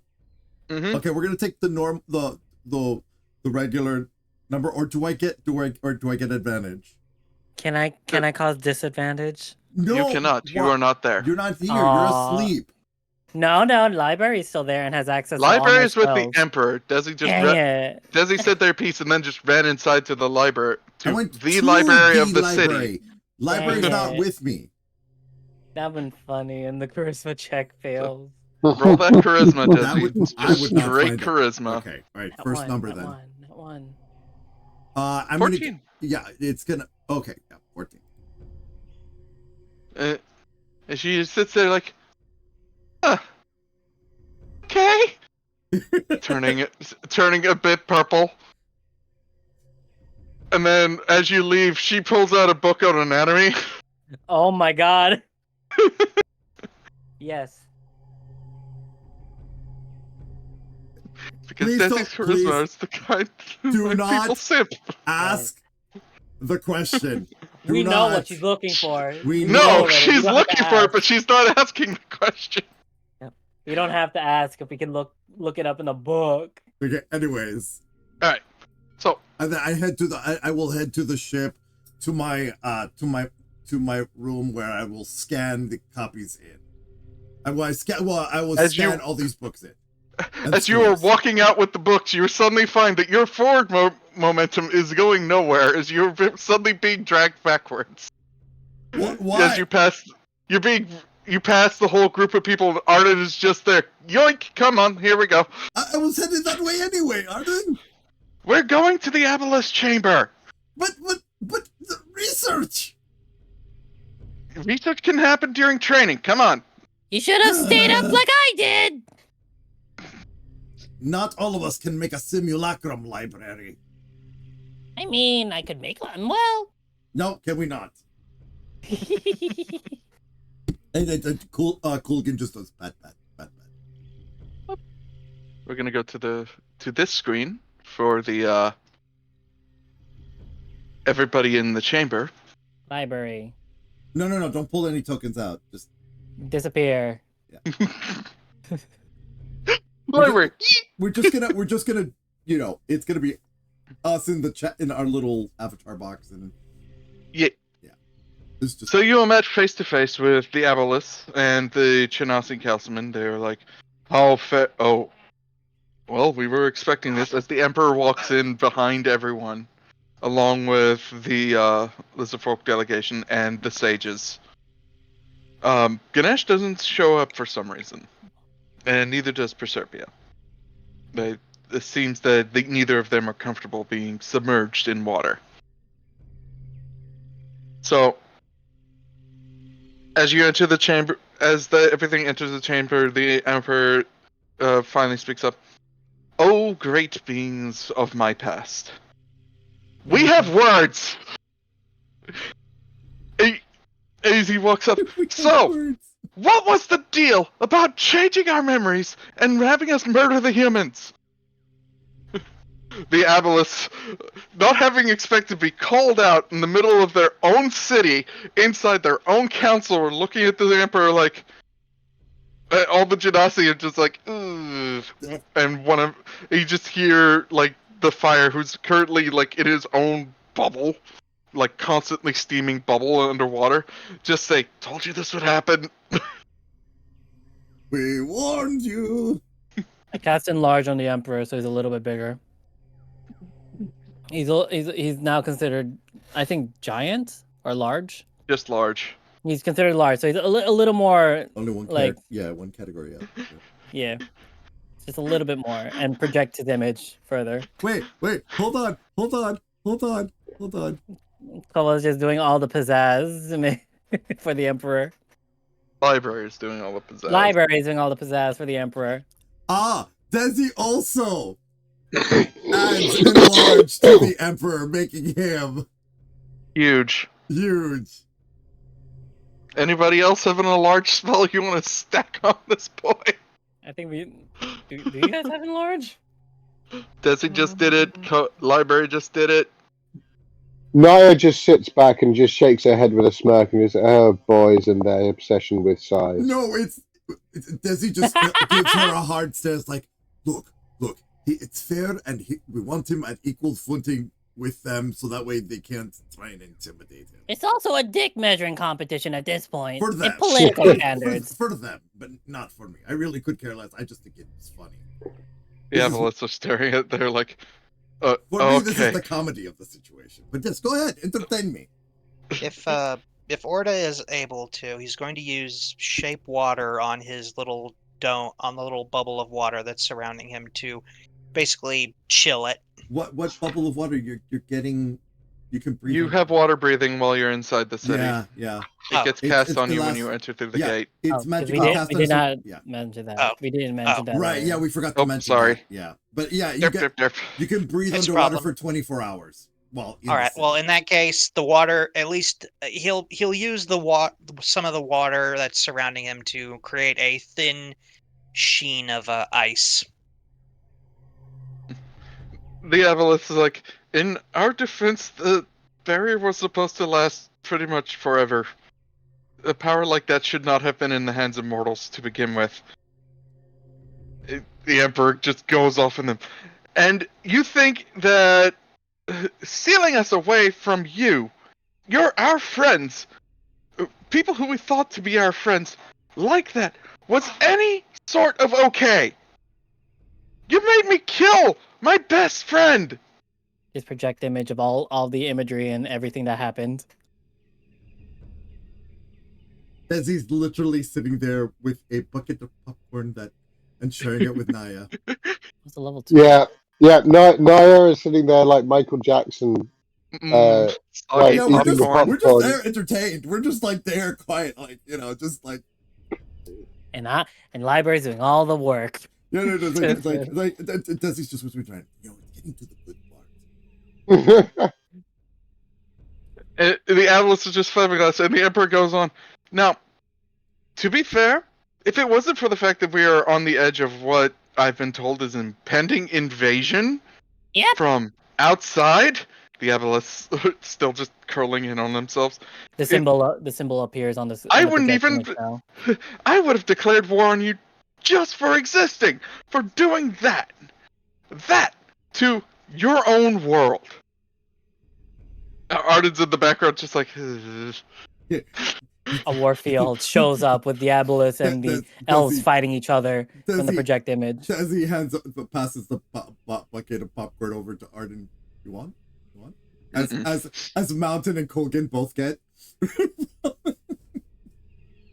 How do they not realize that popcorn is soggy beyond all recognition? Oh no, that's why I said, soggy popcorn. No, it's in a bubble. It's in a bubble. But we... Phoebe! Just because it's in a bubble doesn't mean it doesn't go through water when it reaches your mouth. Prestidigitation, dry. Yeah, exactly. Presti dry. That is too much wet to prestidigitation away. No, it's not. Is the object really wet? Okay. Hold up. Hold up. I get to roll this just once. Oh no. Just for the lols. Yeah, really, can we just leave it for the lols without having to No, we don't have to. I can do control water. This is true. We all can control water. Oh Lord. I'm focused on the projection.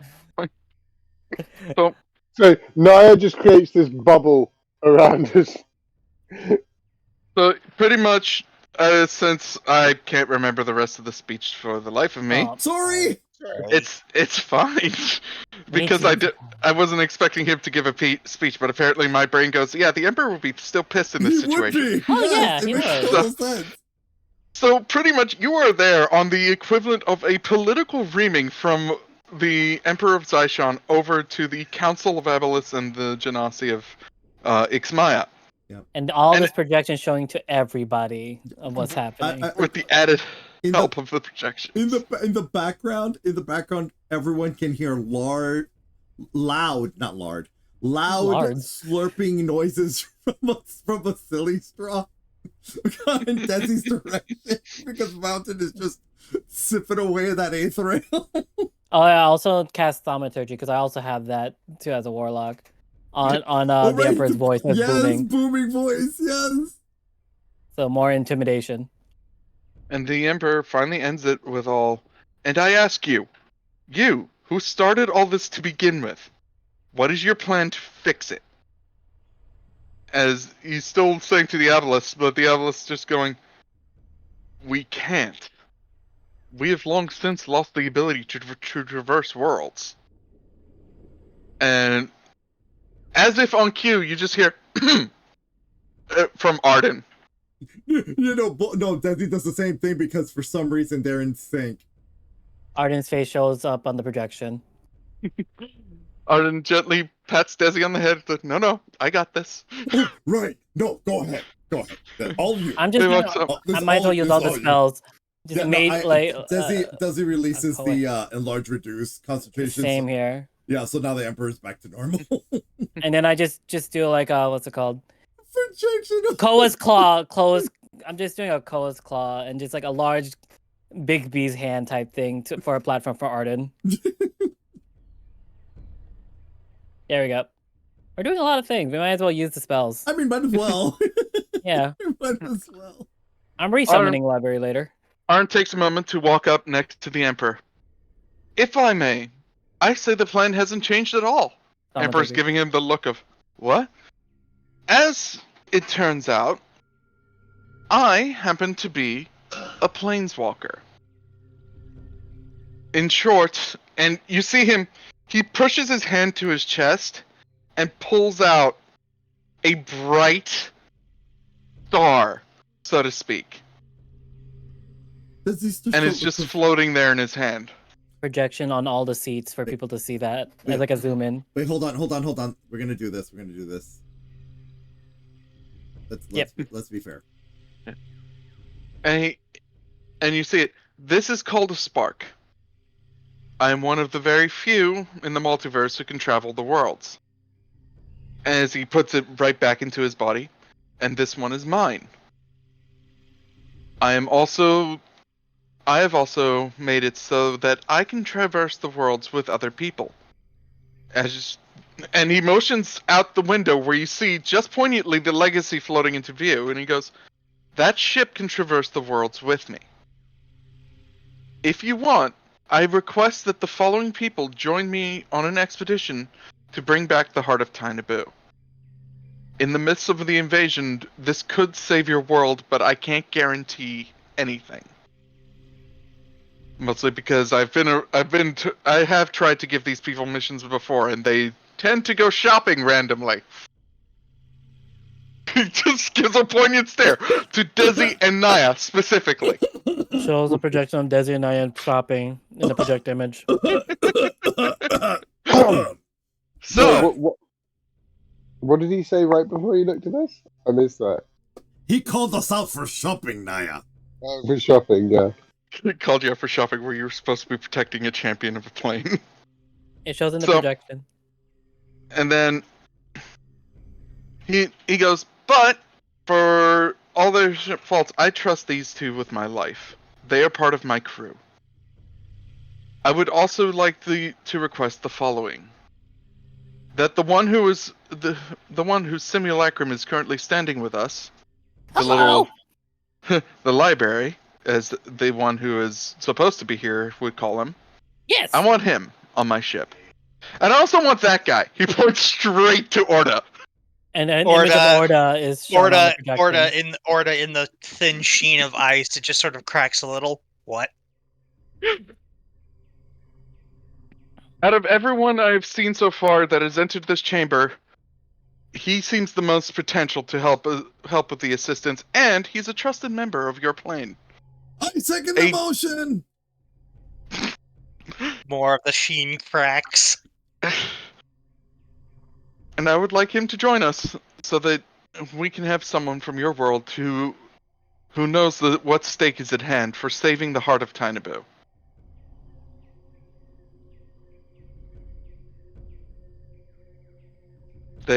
After a bit of a silence, the council murmurs between each other. The Emperor's giving that pointed stare of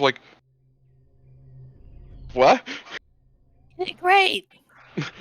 There's small bubbles forming above the Emperor's head as he's trying to take in just the slew of information that just happened. Don't worry about it. We'll explain later. Thoroughly. And Arden goes, I would also like some time to make sure my team is ready. It might be a little bit of a risk, but considering what's coming, you're going to need to work together as a society to fight off what's coming.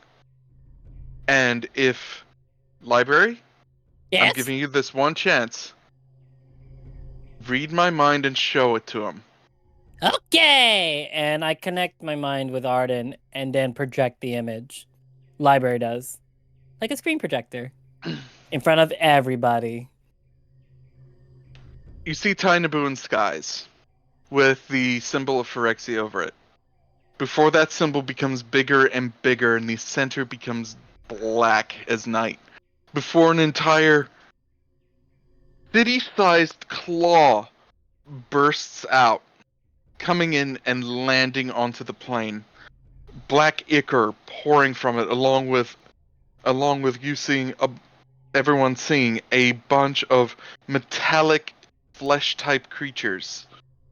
Lot like, and if we still had the image for one, which I don't. No, For anyone who knows the Phyrexian cards, look up Phyrexian enemies. That's what's Arden, crawling over Arden, this you thing. should have it. It was with the nightmares. I don't have that token anymore. I deleted it because I was gonna remake it later. Oh, no. Yeah, I was gonna remake it later for season 4. Yeah. Anyway, Yeah. but pretty much seeing the horror, and he goes, and fighting them is no easy task either. If even a drop of that black ichor lands on a person, they would be infected. And he shows a scene. The imagery flips, and it goes to a scene of someone who got the ichor on them. The metal protrusions coming out of their body as time goes on, in sort of a time lapse between initial infection to fully Phyrexian. Because it shows that until a certain point, they just get covered in metal, end up getting black lesions. Their minds start going. They start spouting Phyrexian jargon, and then at that point is when they would be ready for completion, where they are taken to a room and see Phyrexian Rager. If you want to look up the card, for those who are on stream, that just Google images. Trust me, it's not pretty. Warning: body horror. And he goes, so that's what you have to look forward to. So I'd best say that the one that's coming with me is the one from your world that's coming with me is getting off a bit lightly, but he will have to contend with different horrors. But as long as we can get everyone trained, we can get through this. As long as you keep your heads about you and understand what quarantine procedure means, you can get through this. And hopefully by the end, your world will be saved. I just, I can't guarantee anything. So, and then he steps off. I give it by your leave. The projections of the imagery of the Phyrexians linger a bit, and then it fades into black. And I drop the projection spell. Desi stands up. Oh, before anything, which one of you gave me the panacea? They're all looking at each other. You see one in the corner just, he swims over to you and he's like, you were the one that was looking up the panacea to this? Yes. Okay. We will talk after.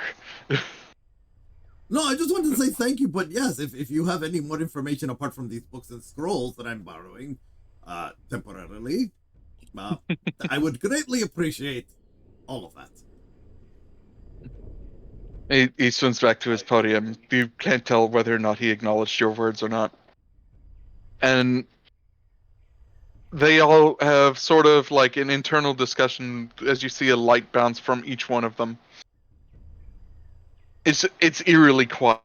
Nothing but the burbles of waves and of the underwater waves and the bass music from outside in the town. Small bubble whales being created by library swimming around. Shape water. The emperor's just, huh. So battle plan, and the Aboleths just break out of their big conversation. They go, yes,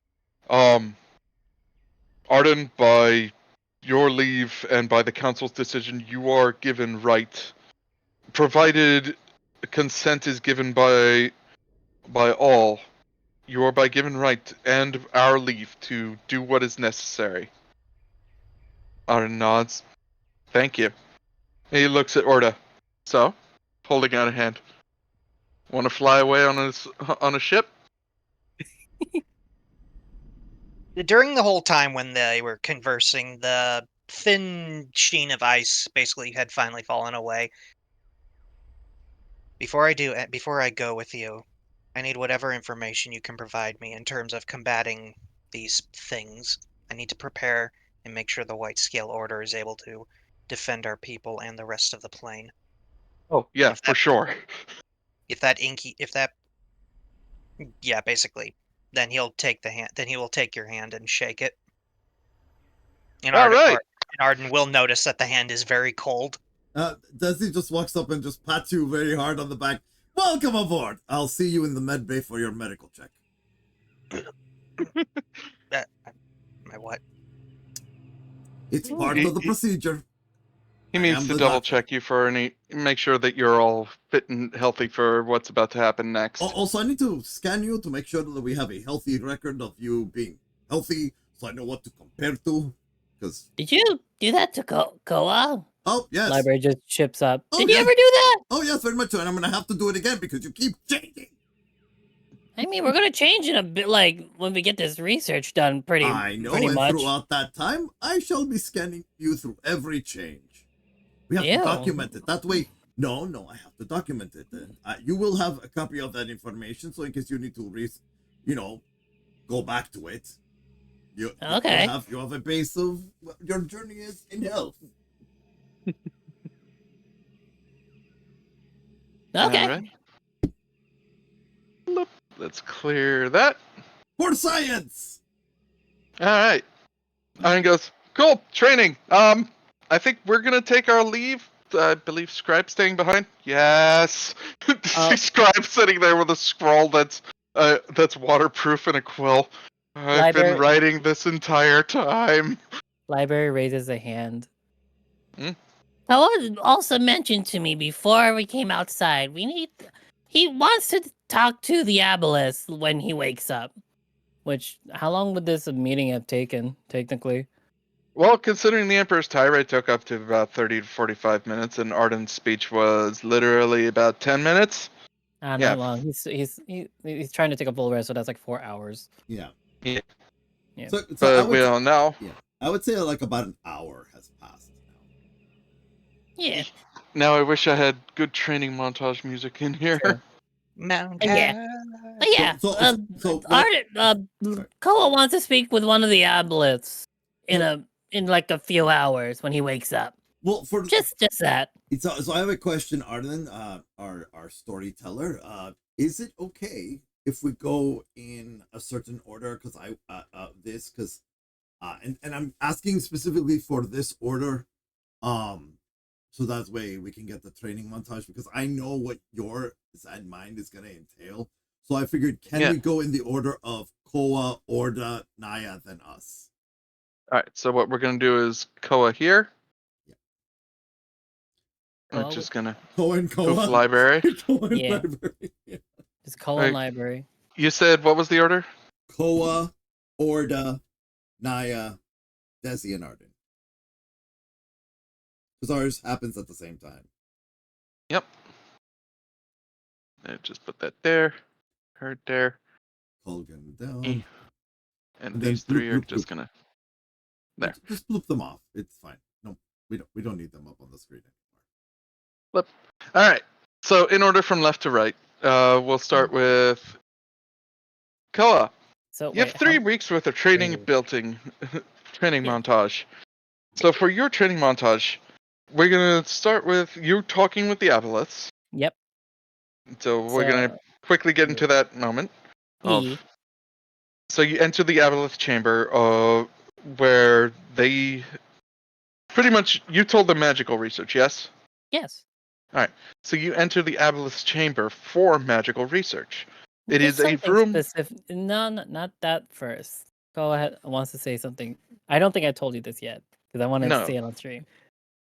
So Koa with library come up to one of the aboleths, and said, "If I give you something, let's say a memory, hey, you could help me in return, correct?" Yes. What seems to be the problem? My mind has been constantly messed with modified memory of my past and everything. I am willing to give up said memory if I can just learn how my abilities work from said memory. I'm a new person, and the past is in the past. Is it possible? Are you talking about the fact that you yourself are a planeswalker? I want to get rid of just the memory of. And you see Koa just stutter just a bit, but of my family, cause I don't know them anymore. I don't need that memory at this point. You don't want to keep memories of your childhood? Of the It's people who raised you? It wasn't much. I basically erased their memory of me and then planes walked out of there, from what I remember. It's honestly, at this point, I'm a different person. I don't want that memory anymore because it wasn't needed. But you also don't want to know where you are from. No. I'm fine with this crew and it's a new place and whatever the elves used to say, home is where the heart and magic is usually. So yeah. Technically this ship is my new home and I don't need to remember the past. How far back? Right before I my childhood planes walked. More specifically, he asked, what is your earliest memory that you want to keep? The earliest memory I want to keep, how far, from the plane I lived on? I specific. I'm trying to remember because Do you want to keep your memory. Do you want to keep your memories from after you landed on Thai-Naboo? Yes. As a child, okay, but not anything before that. Correct. Very well. I gotta do this in a cool magic-y sound. Magic-y sounds. Yeah, because I got this nice list here called wizard spells. So many wizard spells. And I will. You see a big tentacle just come out. You know that once these are erased, there's no undoing it. I'm trying to remember my old family at all. Once I cast this and permanently erase rather than seal away like you've been doing. Yes. Very well. Oh, I want to. If Naia were there, she'd be like, no. Nope, you're not there. Don't do it, Koa. Ooh.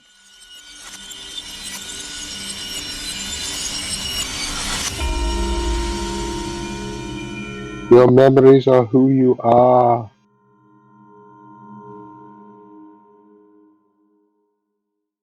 I'm hoping that came through stream because that was a Oh, it beautiful did. sound. I had to lower it a little bit because it peaked. So But yeah, it came through.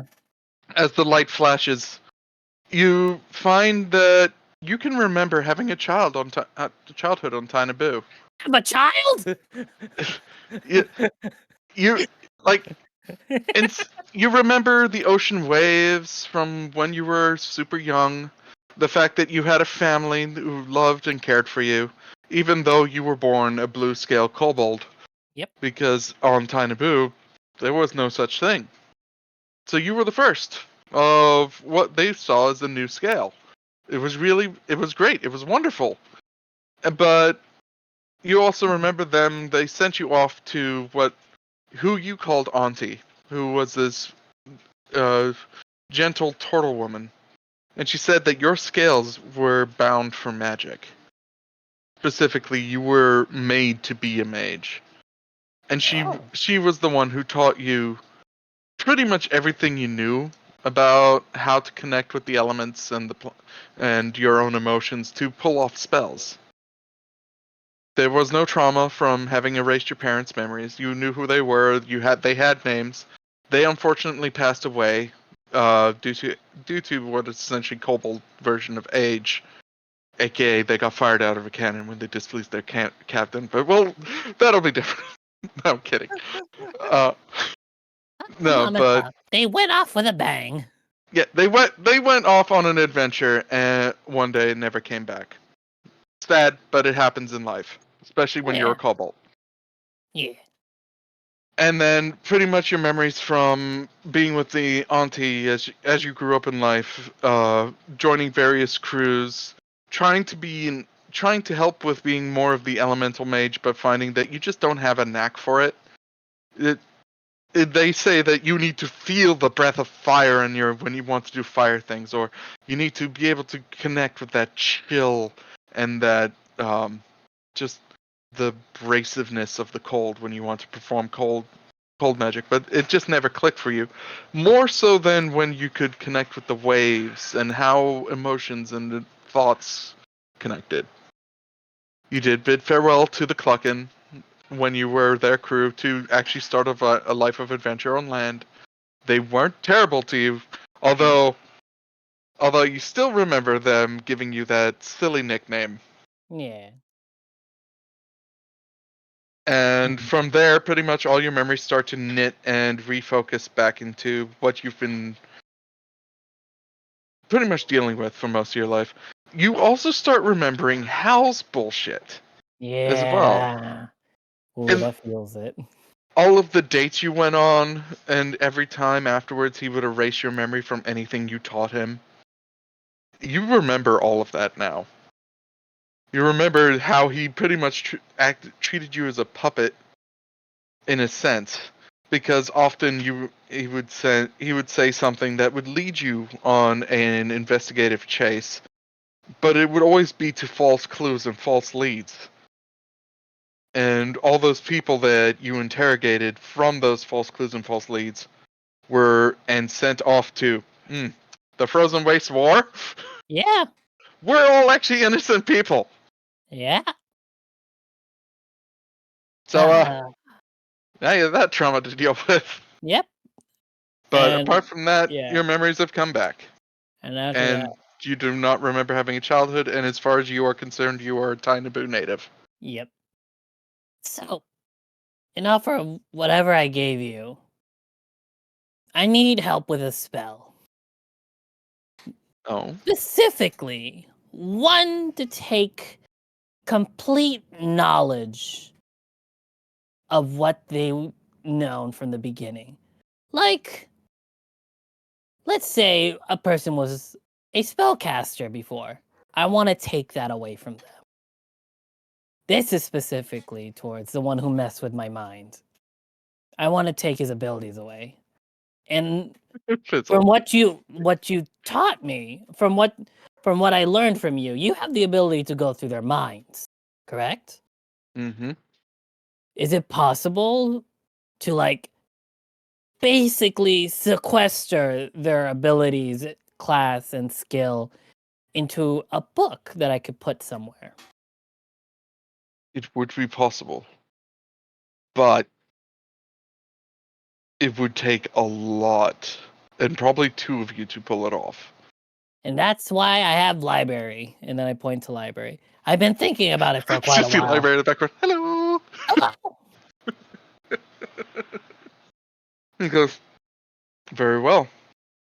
This will be a first for us as well, but I'm welcome to study the implications.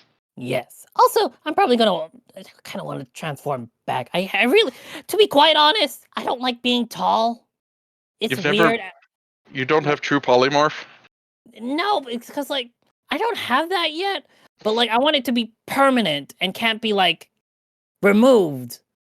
Like I want to permanently go back to being a kobold.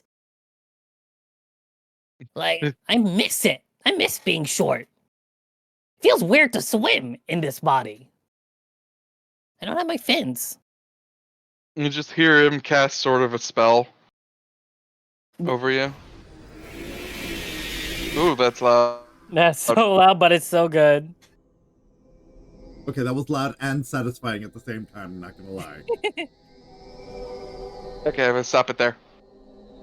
So that's detect magic, apparently. It's still going on. I know! I'm hitting stop, but it's not stopping. I'll just mute it. Yup. Alright. Meow. Alright, Okay, there we go. there, finally. Let me say it again. Oh, I should probably also put book noises in here. One moment. True. I got distracted and didn't put in audio. Ah! We'll do it the next time. So is the spell done? Yeah, the spell is done. He is Feel free to swap. He's looking you over, like you see yourself pretty much scanned with the magic. He's like, "Oh, that's a simple fix."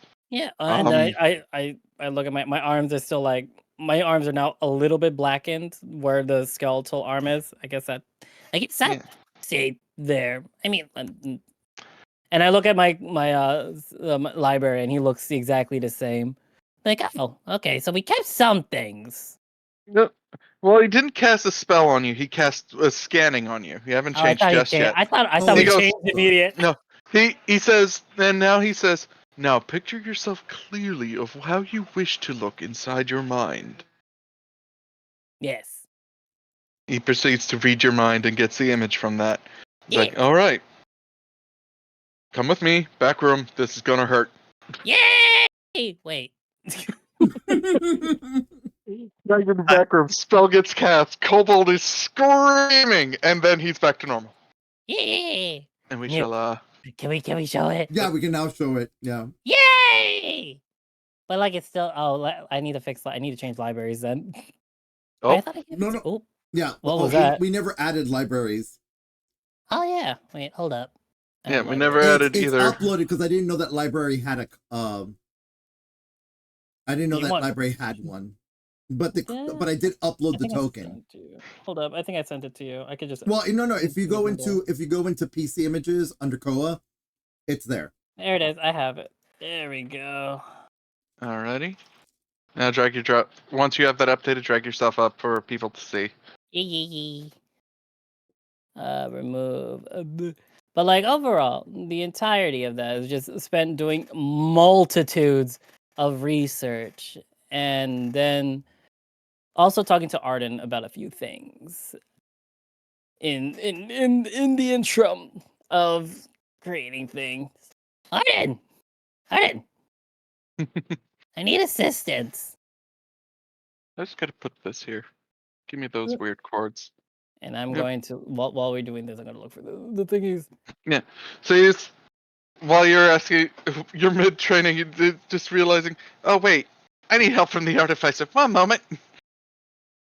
You go out to meet Arden, but you see him staring at pretty much Persephia, who is currently outside of the place, pretty much yelling at Arden for not fighting hard enough to bring Ganesh back onto the ship.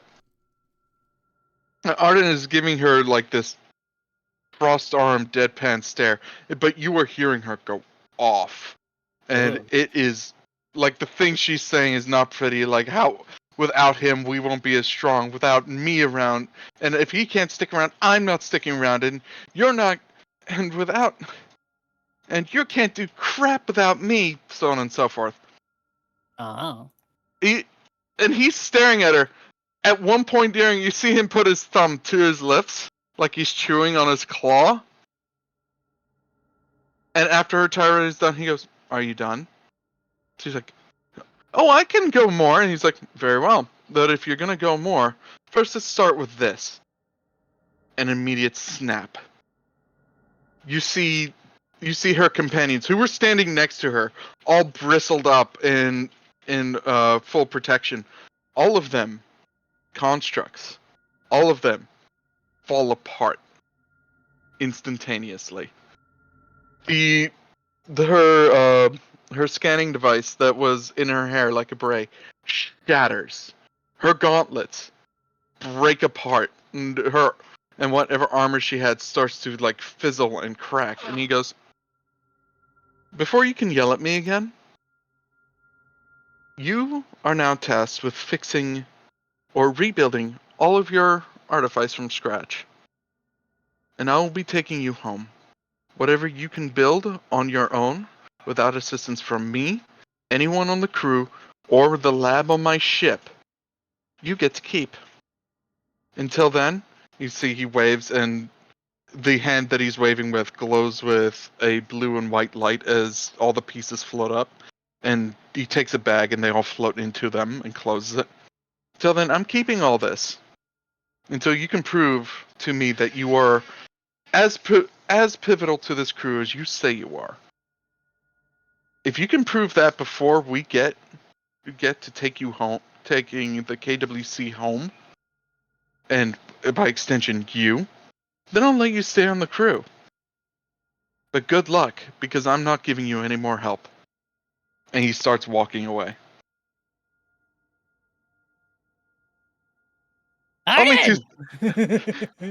As soon as you call him out, his head turns, and what you see in those irises, like red, the red of just pure rage, just disappears. And he's like, "Oh, Koa!" Yeah. Someone more agreeable, as he walks away, leaving Persephone there stunned with nothing left to say. Modify memory. I'm getting my last jab in there too. I'm getting that. What are you doing? She does not remember anything at all. He doesn't remember any of her blueprints. Okay. Nope. I re-erased that. I'm casting it at a what's it called? 8th level. Just gonna cast it on higher. Yep. Yup. Yep. And her without her protections. Yeah. Anyway, as he walks over, seeing you just. Did you just? I heard it. Nope. Uh-huh. Right. Just a gab. Nope. So, I need help. Also, this ominous music is really weird. I needed some background noise. True. Especially for you seeing Arden pissed. Yes. And it doesn't bother Koa whatsoever. As he walks up, "So, what can I help you with?" Oh, I need a weapon. Not a weapon to, like, keep someone in a position, like, just keep them bound into one position so they won't move for a spell. Like a net? Well, a little more like just like I was imagining like a hammer. Like a really big hammer, but not made out of metal, something light. And like when I hit them, a bunch of cords and threads or some arcane magic just ties them to the ground and covers their mouth. Something like that, like binds them completely. So Relatively. So it's something you can hit someone and cast what is essentially an entangle spell. Yes. Essentially. All right, I think we can work with that. And one more thing. And I take out the door shield that I had originally. I kind of want to upgrade this because it kind of feels weird carrying a actual door that's not a shield type thing. All right. I want it to, like enough to expand in like it's like there's a lot going in my head right now, and I'm just like piecing together what I want. Speaking of need which, help? he reaches into his pouch and hands you a key. Oh, oh, Ye- thank you. Yeah, I mean, she's not. if you want me to you're a little bit forward with the key thing, but I don't It- mind it. I It's the consider key you a she. friend. No, that's the key that she took. Oh, I thought you were. Oh, I consider you a friend still, Arden. He's like, "Come on, let's go work on that shield." Yay! Which Both of them should just take me cheer. should take me roughly a day. You briefly, Yay! I would say this while that's going on. Since they're since they're sharing feelings, since you stated that, Desi just has the feeling of password protecting all the schematics of those things, and just so happen to move them into move those files of those schematics into Gnar's folder. Yay! Yeah. Damn So it! If only I had ninth level spell, I could have cast Mind Wipe. But that's besides the point. It's a lot of pent up things. no, just a reminder, everyone. This is over a 3-week time span, so this could have happened literally any time during that time. Yes. So Koa was the one to get to see the Schadenfreude of Proserpia pretty much getting told off. Yep. So there we go. Ugh. And Koa, No you shield. can tell everyone what gets built from this if you wish. So basically, I'm probably do this on my end, show the model in basic terms. But basically, I have what is now a hammer that's made of a light material, and I'm trying to just figure out how to describe it thoroughly with in doing images and things. Give me one okay. moment. You So many describe it, things. and I will show it in post on my side. Yeah, I'm gonna put this right now on my screen. That's why, because I also want to show it off because it looks so cool. It looks so heckin' cool. So basically, Koa's first request being a hammer. It's very lightweight, made of different materials, and oh, here it is. So basically, on the screen, this hammer that Koa is currently holding. I'm stepping on DB's head by accident. But yeah, it is a lightweight hammer that when someone gets hit by it, they have to roll to see if they dodge the attack. If they don't, if they fail, a bunch of what looks like silly string swirls around them and pins them to the ground, binding their hands and gagging their mouth. Basically, entangle. So that's that one. And then the shield on their back, which I can't show because I don't have the thingy on there. But the shield on their back is now a runic shield made out of all the same lightweight metal. Well, I don't know what to call it. Mithril? Mithril is lightweight. It's not made out of mithril. I feel mithril. It doesn't have to be mithril. I don't think mithril shows up regularly on this plane. But we It's do called still happen to have a Ardonium. dragon. It's called Ardonium. No, I just imagine we still have a dragon, and Arden just goes, "You get big. I need a scale." Yeah. So basically, it is a shield that can hold up to four spells, 4 level 1 spell, or one whole fourth spell that can activate like a contingency plan. It can also expand to be basically a door shield again, or more of a wider shield to protect people. Imagine if you played Overwatch, if like Reinhardt and Brigitte's shield in a sense, if for a visualization. So yeah. It can only ever get taller or wider, not both. Yep, it can't be both. Specifically, it cannot be both. And I'm just gonna show my characters. And yeah, here's library and Koa. Yeah, Koa also put a lot of contingency spells and scrolls for library to hold on to. So yeah, there's a lot of things is preparing. Yep, and as we are continuing for time, we are going to now go to Orda. Yeah. Oh well. So yours is a little bit unique, as for the start of the week, you were brought aboard the big silver ship, essentially. It looks a lot like what you're seeing on screen for the Weatherlight, minus like the back flappers, as I Gotcha. call them, are actually down below like fins. There is no big tail end, but there's a big like center fin that it balances on when it's standing on things. And its sail, instead of being those big flappers at the back, it's actually one that comes out of the front.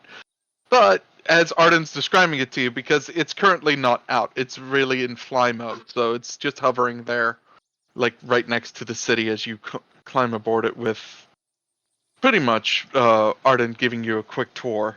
On the inside, on the main entrance you see is the main deck, where you are suddenly met with a variable new sights and sounds to see, including metallic creatures that look like they have like bird-ish heads but metallic bodies, who Arden says is the mirror. You are introduced to an elf who looks weird from other elves. She doesn't have, her eyes aren't as narrow, and she seems to have like sort of green hair that comes down just past her ear.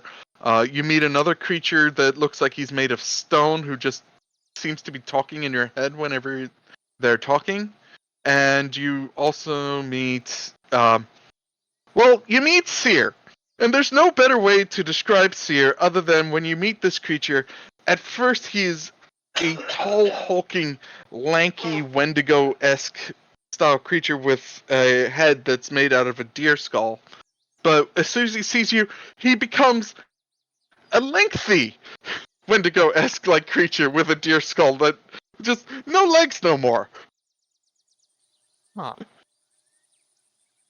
And inside his Oh. fur, you hear the little tiny pangolins that go, Falky Booth, Falky Booth.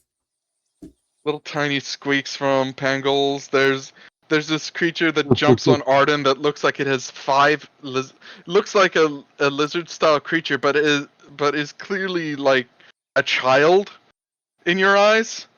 But that child also happens to have 5 heads. Huh. And Arden goes, so, yeah, welcome to the ship. As you can see, this is not going to be the weirdest that you're ever going to see on a regular basis. Trust me. I'll have to take your word for it. So, just for your sake, Orda, we're going to take you into the training room just to see what you can do. And see if we can help fix you up a bit more for what's going to come. Arden, As you enter... please report to Medbay. He just looks around for where that voice came from. Arden points up to one of the, like, a bar of metal that seems to have magical runes on it. Yeah, Desi had me implement a, what is essentially a sending stone system throughout the ship. Huh. Then where's the medical bay? He called. Yeah, follow me. I'll take you to it.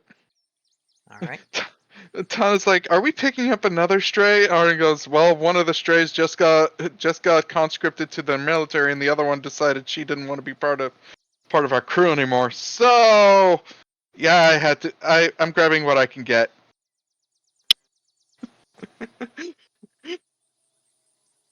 That sounds like a whole mess.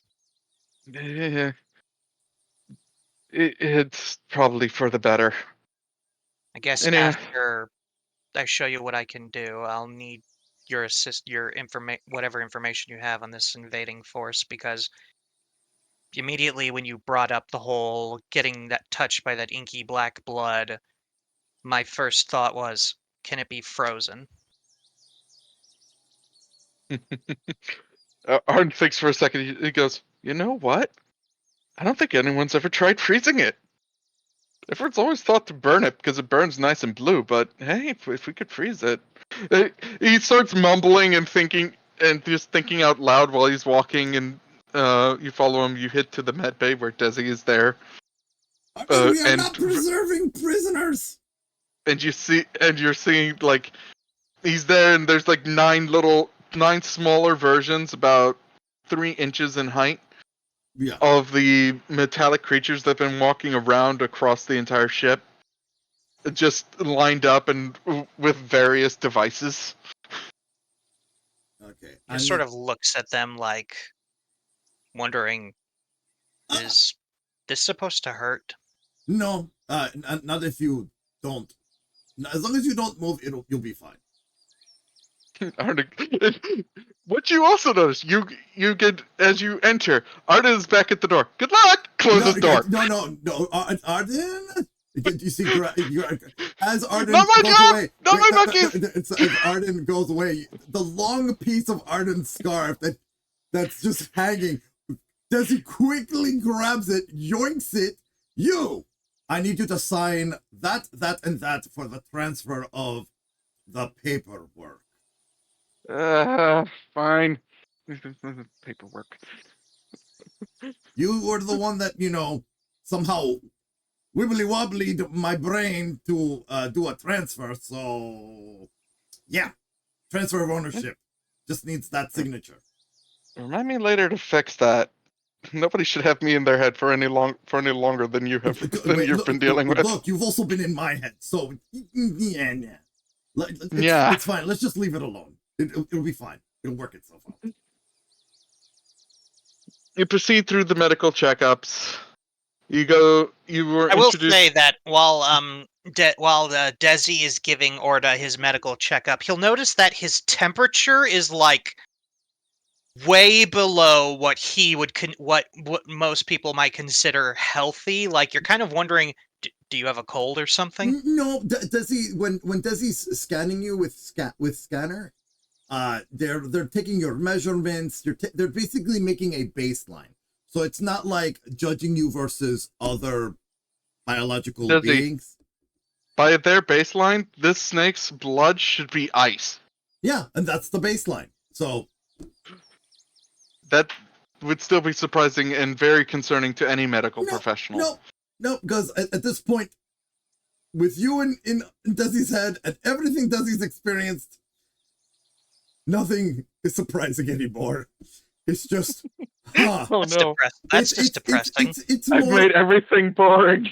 No, it's not that it's boring. It's like, so that's gonna be a thing. It's literally more that than anything. It's less boring and more, that's depressing. I took the wonder out of his life. No, the wonder is still there. It's like, okay, that wasn't on my bingo card. Guess I'm adding that. When you start getting asked very pointed questions about your lineage and if this is normal for your bloodline. Yeah, exactly. That's when that starts going, yeah. Yeah, he will give the whole thing of, yes, there's an entire race of lizard folk in his tribe that are part of what's known as the White Scale Order. And are the white scales long or short-haired? Short-haired when that gets to be a problem. I see. And you see data. Just scribble, poke, scribble, just making annotations. Yeah, you'll also notice as they're talking. The rest of them are just measuring you. Gotcha. And you will notice that, I guess since you've been around him long enough, you'll start noticing that even in a room like what's the base temperature of your medical bay? I would say, like, is it like temperate, reasonably comfy? It's about, Desi likes it cool, so about 65 degrees Fahrenheit. You know, that works. Even at 65 degrees Fahrenheit, when he exhales, you can see his breath. Okay. I love the fact that Desi loves the cool. It's supposed to be a savannah-loving lion. No, he's gotten used to the cool of the ship. I mean, at this point, it's kind of like, gotta get used to it. Yeah, like, this is cozy. Yeah, this is cozy. Arden generally keeps everything cool because snap. Yeah. So it goes, okay, I need you to stay still. Scalpel needs to take a blood sample. All right. And just stare at me. And you feel a big poke. And you literally see this little tiny mirror jump into the air as he plunges this needle into your shoulder to take a blood sample.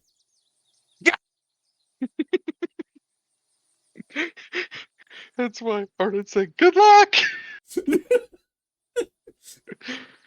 Yeah, Scalpel likes to leap. He's dragoon style. Also, you cut off a little there, Arl. I mean, Orda. Basically, when he suddenly gets plunging attacked a la Dark Souls, he just goes. Ah! Yeah. Get used to that. I've tried to tell him many times not to be gentle, but apparently to the mirror that is actually gentle.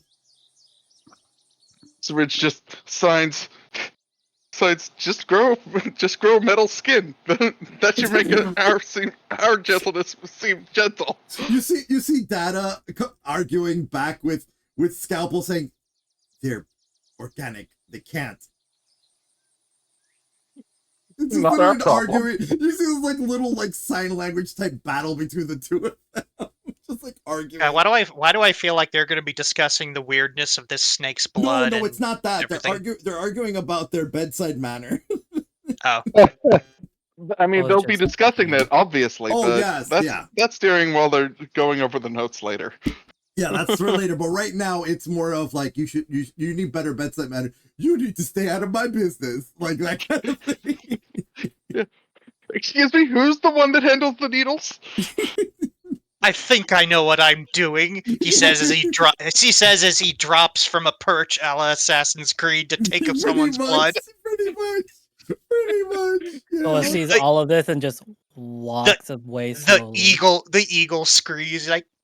Oh, does Desi notice Koa amongst others? I'm rolling stealth. No, wait. Do I have to roll perception? Roll perception versus stealth. Okay. So meanwhile, Gnar the monk all of a sudden comes into scene. Who's the new snake? Damn it! Oh, right. I don't have your face. 14. I beat you. I caught you. Oh, hey. Library, run! Both of you are next. I need to. We only need to take the measurements. No blood samples this time. Split up. You see, both go. We spin around and go two different directions. You see. Fitness and wellness literally signal the black steel mirror to chase after you and bring you back. We're running. The dark steel mirror to bring you back. You attempt to run, Koa. You are blocked No! by literally all the mirror on the ship. No! Gnar just watches and laughs like amateur. Is there a door next to me? Oh, and son, you're next. Oh no. Yeah, I know. That's why I decided to show up. Also, Arden, did you ever do your physical? Yeah, he did it earlier. Okay. Wasn't too happy about Giving it. Gnar the stare like, have you fought your tiger recently? No, but I thought someone said they needed a fist fight in order to get through all this lovely escapades.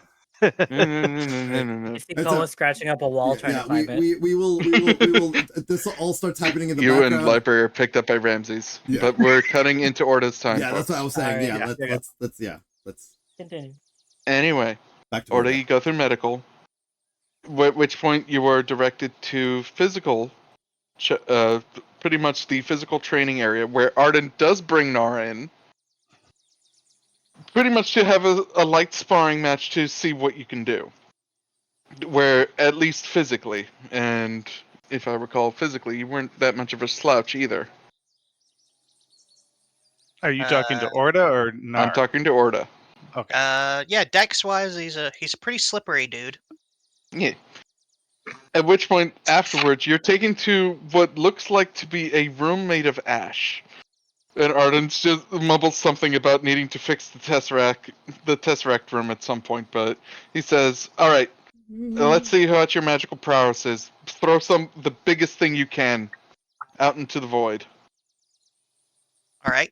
Well, he necessarily can't throw it out into the void, but, actually, no, he can technically throw this out to the void. You start to see as he holds up to his index and middle finger, pointing it outward, you'll start to notice the little bead of orange light forming out of a fireball spell.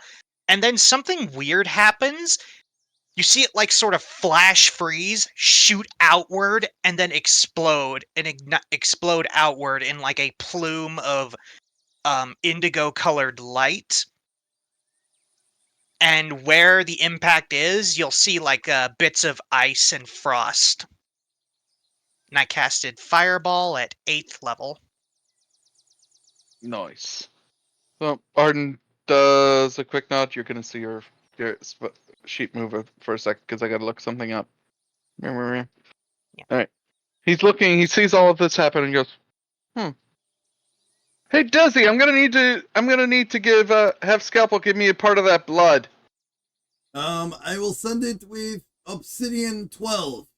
You should have it in 5 ticks. Cool. What are you going to do with my blood? I'm gonna be making you something pretty neat. You ever heard of a Bloodwell vial? I think a few of our members have practiced creating them and using them to help enhance their spell power. You're about to have the best artificer in the multiverse make you one, so that's gonna be good. Oh, and I think we have a armor for you. I'm just gonna, hey, darn it, what was his name again? Arden, you did not turn off sending stones, so yes, I heard all that. I think you're talking about Sam. Yeah, Now Sam! I will be turning it off from this end. Hey Sam, do you have one of your robes? You know, the ones you stole from that wizard? Sam knows nothing about stealing! Sam, it's me. Literally, all of us know you steal from wizards. Sam never steals. Sam only procures. Where's my pants? Sam never steals. TM trademark. Sam only procures. Registered trademark. Pending. What the heck? As Aaron goes, look, I'll pay you. Just get me one of those robes. Robes of the Archmagi. Done. And reach. Here you go.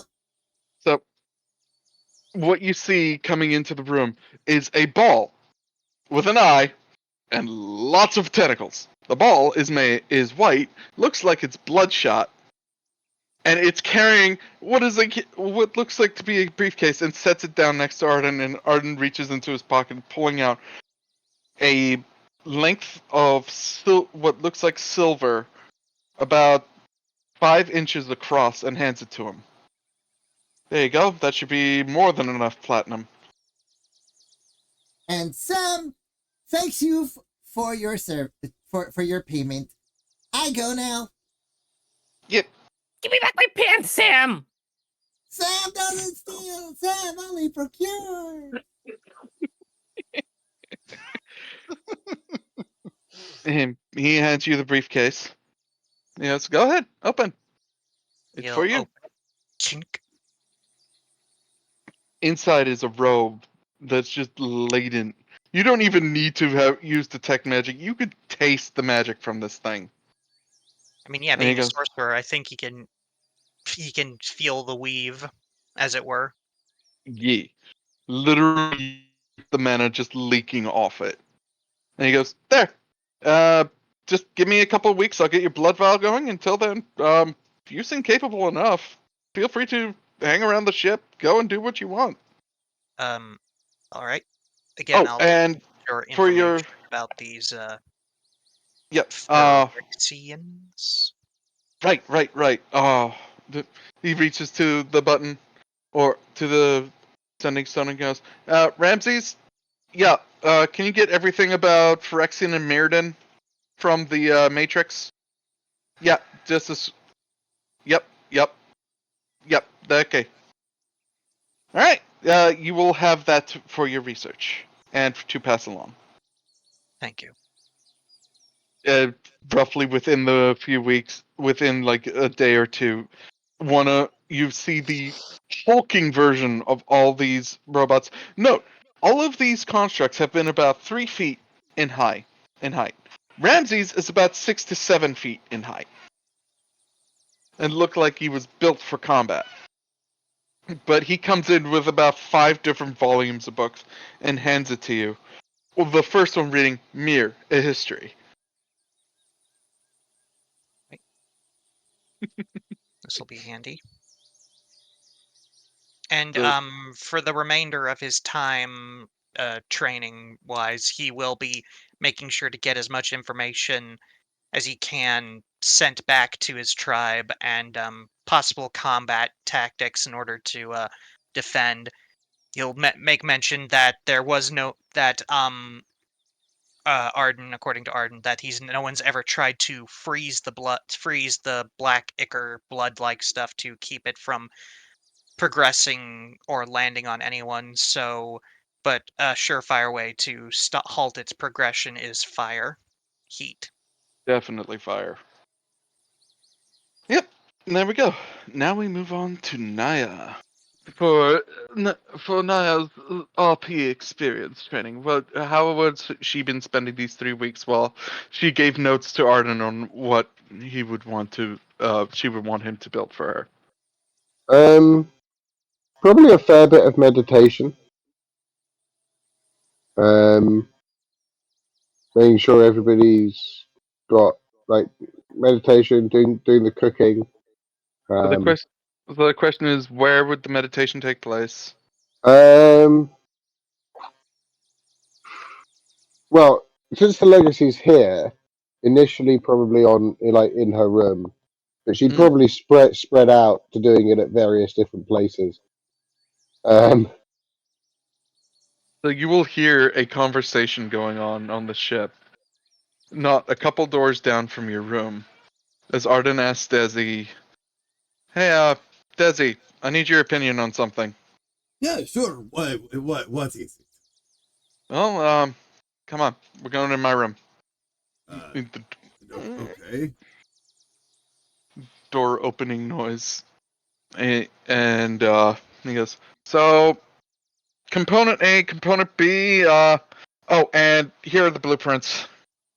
So you see Desi starting to scour that, and all of a sudden you hear panic growling noises in Leonin, which Naia at this point cannot speak, but she fully understands. It's a little muffled. Yeah, she has the earring. She can understand but apart it from that, perfectly fine. but apart from it, it's a little bit more because she did learn from Desi, so it has a little bit better because of the Thorosian. So she gets the Thorosian side pretty well. You mean to tell me you use the math from, and then it's muffled. And the core of this thing is the same thing you have been yelling Stompy to not use ever since Heroes. And then the muffle. And he goes, and you want to add that too? Yep. And let me guess, you need one of my Illustrate stones to power it up all together in a balanced, with air quotes, sort of way. No, I know you're in my head. I just need you to check on this equation here. Oh, so you need you to do the math with you, is what you're saying. Yeah, I just want to make sure I'm just making sure I'm getting the same result as me. Okay. So I will carry. Did you copy this equation from Mirage? Copied, borrowed, literally yoinked because she didn't know what she was doing with it. They didn't know what they were doing it. She likes to keep in a female form, but also it's a they. Anyway. Yeah, no, I know. Look. Yes, I share your head. So I know. I get it. It's frustrating. Okay. So if you carried the 2, then transposed the sin and costs. Don't forget the 3 over there. That's supposed to be a 4, Arden. No, it's supposed to be a 3. I've done it. I've triple checked. That's Arden. That's a 4. Do you want this thing to explode or to work? Work. Then that is a 4. And that's not Desi brain saying this. That's Arden brain saying this. You know, having 2 of us in a room is really difficult. So I strongly suggest that you know what? How about this? And you see him diagram a switch where you can go between 3 and 4 to adjust the differential. Oh, that works. Well, see, there that way you have the dial to kind of like, wait a second, is that the schematic of mine? Yep. Wait. You knew I was gonna work on the Panacea Protocol dial. Yep.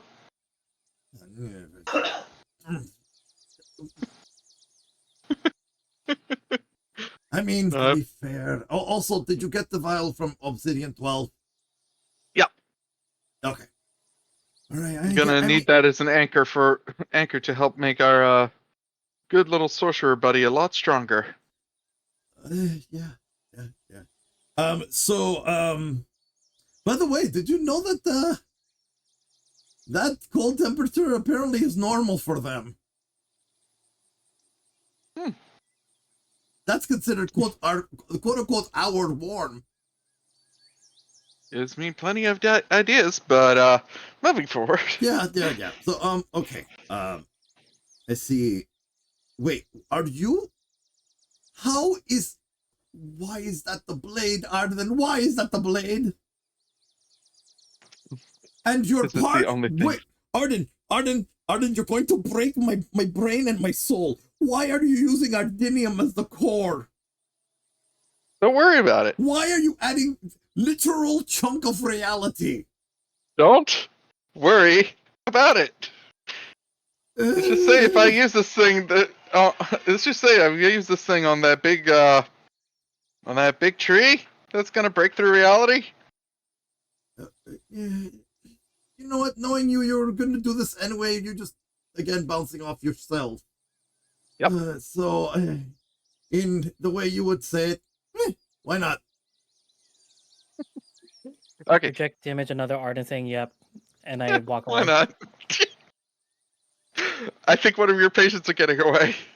Runs. That's okay. Obsidians 14 and medication 5 will deal with them. Later on, it's working out. Spell suddenly jab. What the? Where'd you come from? Science, medicine, walks away. Yeah, it's his booster shot, basically.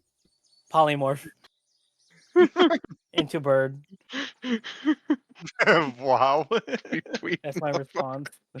You let us see the medication mirror just do the little bird hand things that you like. Bye, birdie. Naia, what all that really translates into, Arden just showed Desi something, and it just made Desi scared. This is okay. Let's just put it this way: what Desi saw, Arden would have told himself this.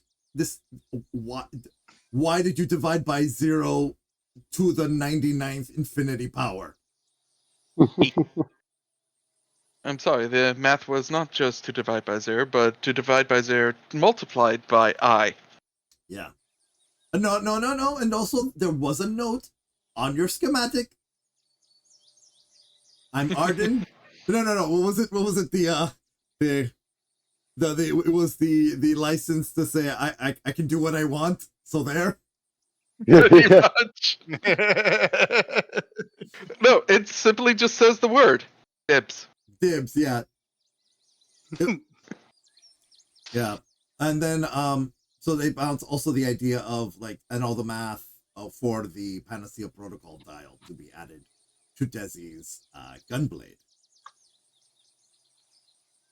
This is all while Naia is busy playing mom to everyone throughout the 3 weeks. Like, have you gotten your water today? Or on occasion being pulled in to have sparring training with Gnar's character. Especially when it comes to testing out your new weaponry. Gnar being used to being the dummy, being Arden's test dummy for new magical devices. Oh, yeah. Of all kinds. Like, Naia, go ahead and delete your token and drag your new one out. Oh, yeah. Okay. Yeet. Yeah, and go ahead and yeet mine as well. I'm going to drag out my new token.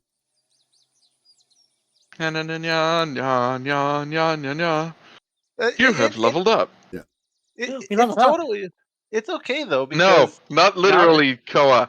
Damn it. Nar- Excitement. You're 15. That's it.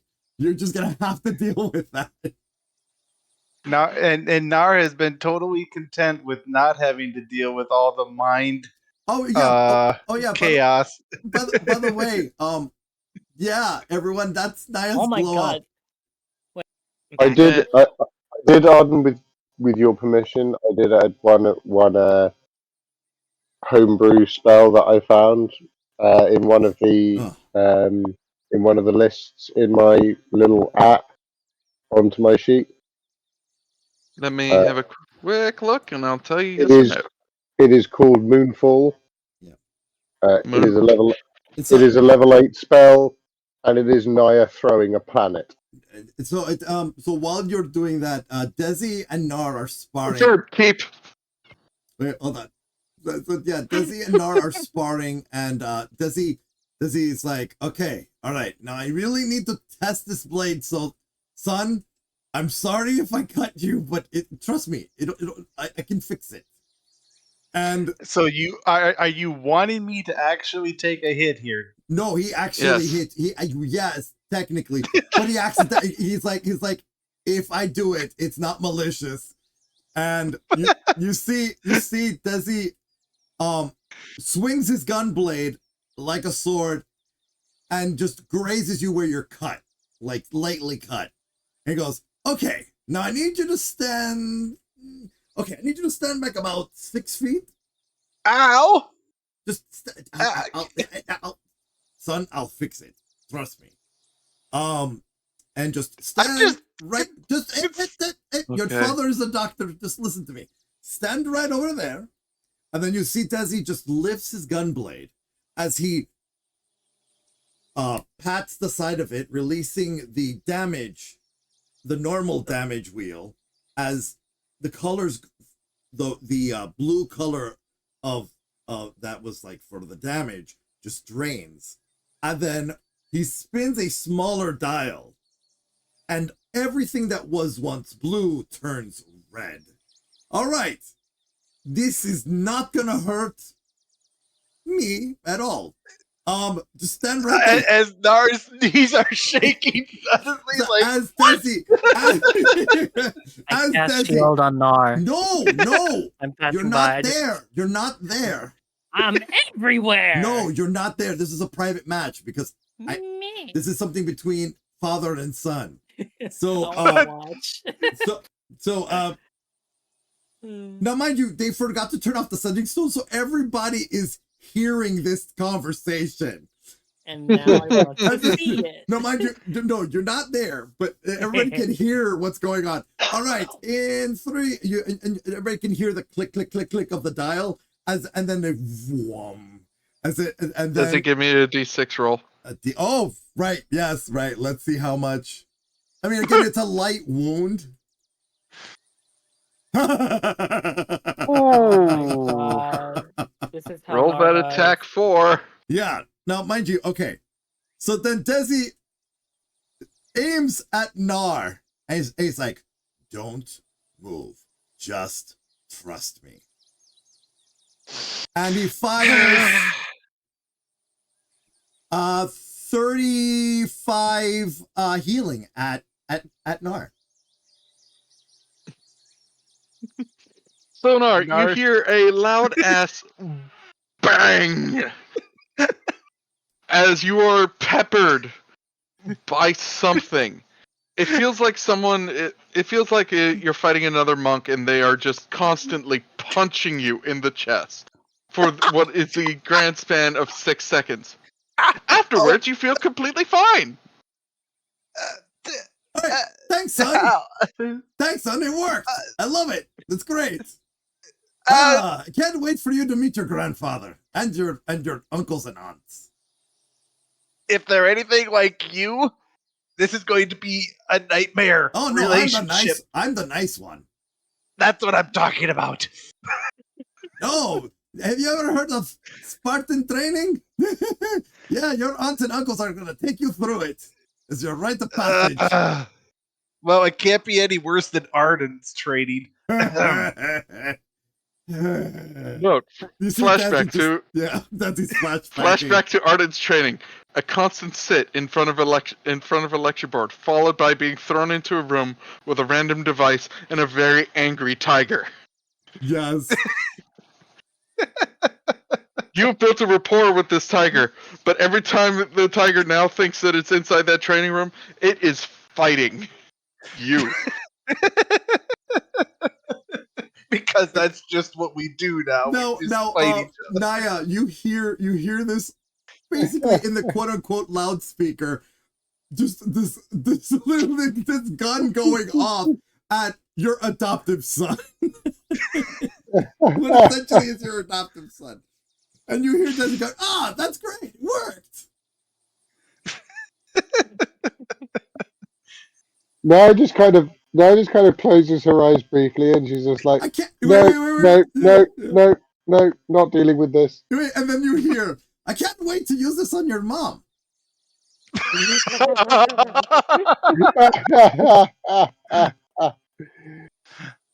You hear Gnar basically say, Desi, if Naia ever says, no, I did not ask how big the room was, I said I cast Fireball. I mean, son, you gotta understand. We're going up after a very, very dangerous situation, and and so is your mother, and so I have to have her back. Nah, by the way, the only reason I can think that you actually have that spell is during your meditations, you get pulled into the realm with Nushi. Yeah. And he said, so, having a wonderful talk with the other sages, and specifically about you and your capabilities. Did you know you could do this? Just handing you the spell. Literally putting it in your head, yeah. No, she kind of goes, that is interesting for sure. I shall remember it in case I ever need it. Well, if I ever want to just delete a city. Okay. Considering what you're about to fight, yeah. It's okay. By the way, I'm gonna zoom in so everybody can see these wonderful tokens that we worked really hard on. So yeah. There's Gnar, there's Arden, there's Desi, there is Naia in her goddess mode, there's Orda, and of course there is Library and Koa. The boys. Yeah. Oh, we're facing Phyrexians. I cast Throw Planet. I cast. Fuck it. Why not? You were also met by Arden close to the end of your training, given your new sword and armor, and a device of some sort that seems to have the same glowing piece of it inside of it. And he says, "When you're ready," and he walks away. Naia just smiles and thanks him. So Desi is going to during her training is gonna hand her her new circlet with a new stone of Illustrate, but he put a sliver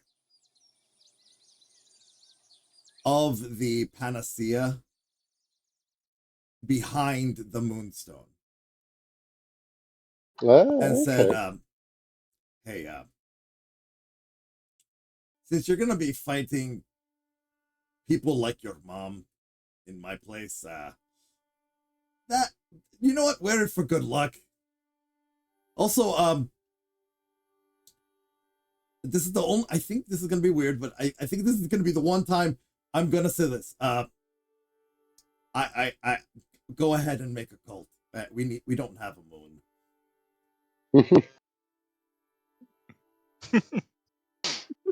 She just kind of smiles at him. Also careful with the power of belief in my world, because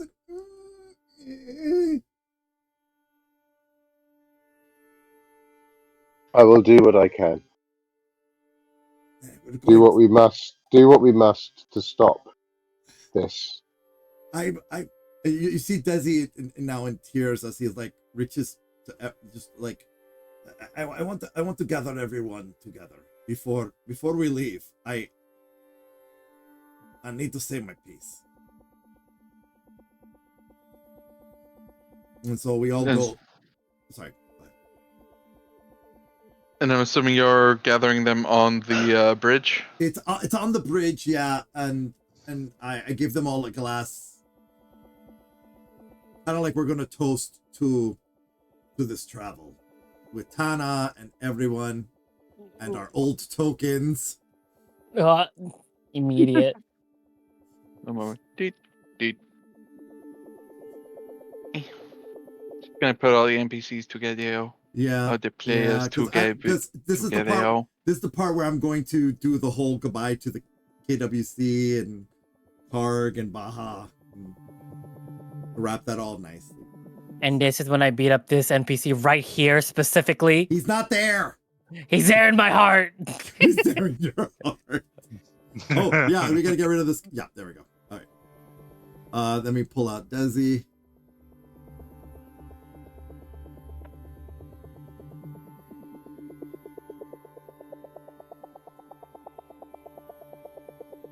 Just getting everyone together. Yeah, we don't need the companions at this point. It's just, yeah.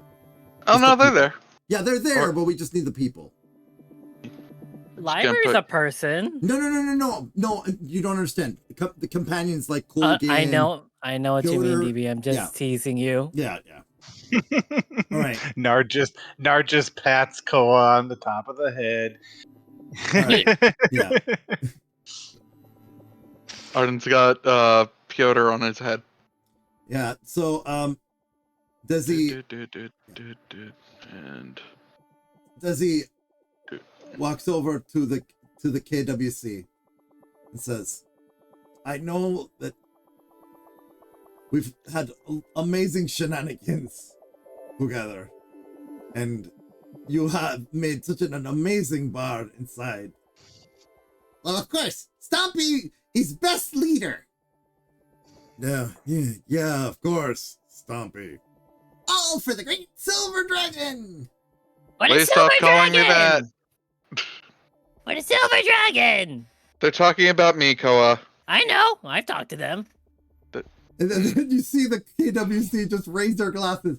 For the Silver Dragon! Silver Dragon! Gnar just reaches over and tries to muzzle Koa. No, son. Just leave it be.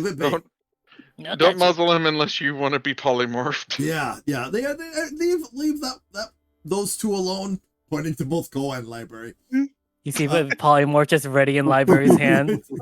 All right, so I'm going to ask you this. Take care of my Karg. Take care of Baha. I trust you all so very much, and it's going to be rough without you all. I know we've all discussed this, that after Thai-Naboo, you would all raise our little small treasure of Baha. And Baha, you are brave and you are strong, and we love you. But where we're going is too dangerous for our precious little one. So stay with Uncle Karg and the KWC, your smaller mamas and papas. Just like the gods of Faerun asked for you to return there for your safety. I don't know if we'll ever see you. And you see Desi just pick up Baha and just kiss his forehead and say, all of us here, and just literally just kind of like group huddle around Baha and be like, we only want what's best for you. Until we see you again, you stay safe for your family. And you see, Baha's a little confused, but he just gives a smile and then just planeswalks over to Karg. Sorry, I'm crying while I'm doing this. Arden just And he takes a just walk over to Karg. sorry, he just puts his arm around Naia and just kind of like just wipes his, just rubs his eyes. Yeah, Naia puts her arm back around him in turn. So it'll be alright. Arden walks over to Sorry. Everything will be alright in the end. Arden walks over to Karg with Baha on him and goes, "Hey kid." What? No, he's saying it to Baha. Oh, hey, little. Boom! Yeah. You see him reach into his bag and pulls out a wrist brace, sized for a child, and puts it on the Baha. And it clicks in place. Tick tick. When that breaks, you're welcome to planeswalk wherever you wish. Until then, we're gonna have to have you not be able to do that. No visit? No visit. What's about to happen across what's I can likely say the entirety of everything, is no place for a child, especially one who can planeswalk. So do yourself a favor, keep that on until you come of age. We're about 11 years or so. You visit? If we're alive, yes. If not, well, let's not think about that for now, okay? Just the hand on top of that baby's head. You see he can't planeswalk, but then he just looks weird, like because he tried to planeswalk over to your shoulder and just lifts up his arms, go uppies. Lift overhead. Poof! Come on. I walked. Yay. Good. Naia will give Baha a goodbye hug as well. He looks at everyone. Alright, everyone. Get your rest. Get your last things written up. We fly in the morning. Hey, boss! Cheers, everyone. For the silver dragon! Whoop. Oh, The very next day. hold on. Let me adjust this properly so it can be seen. Nope, that's too zoomed in. I was gonna say one more thing before we Yeah, go ahead. Yeah. As everyone dispersed, Koa goes on like outside and looks at this enchanted paper airplane that he was about to send. He thinks for a moment and dispels the contingency on it and just lets it fly to the Cluckin with a neat little message that I will just I don't know if I want to say it out loud, but like yes, a little message. You can tell it to A me little later warning. so I can have them react appropriately. Yeah. A little message. Anybody else, Orda? Do you have one last thing to say before? The night before we end up sailing off, Orda will Which is right now. get in touch with we'll get in touch with Scribe.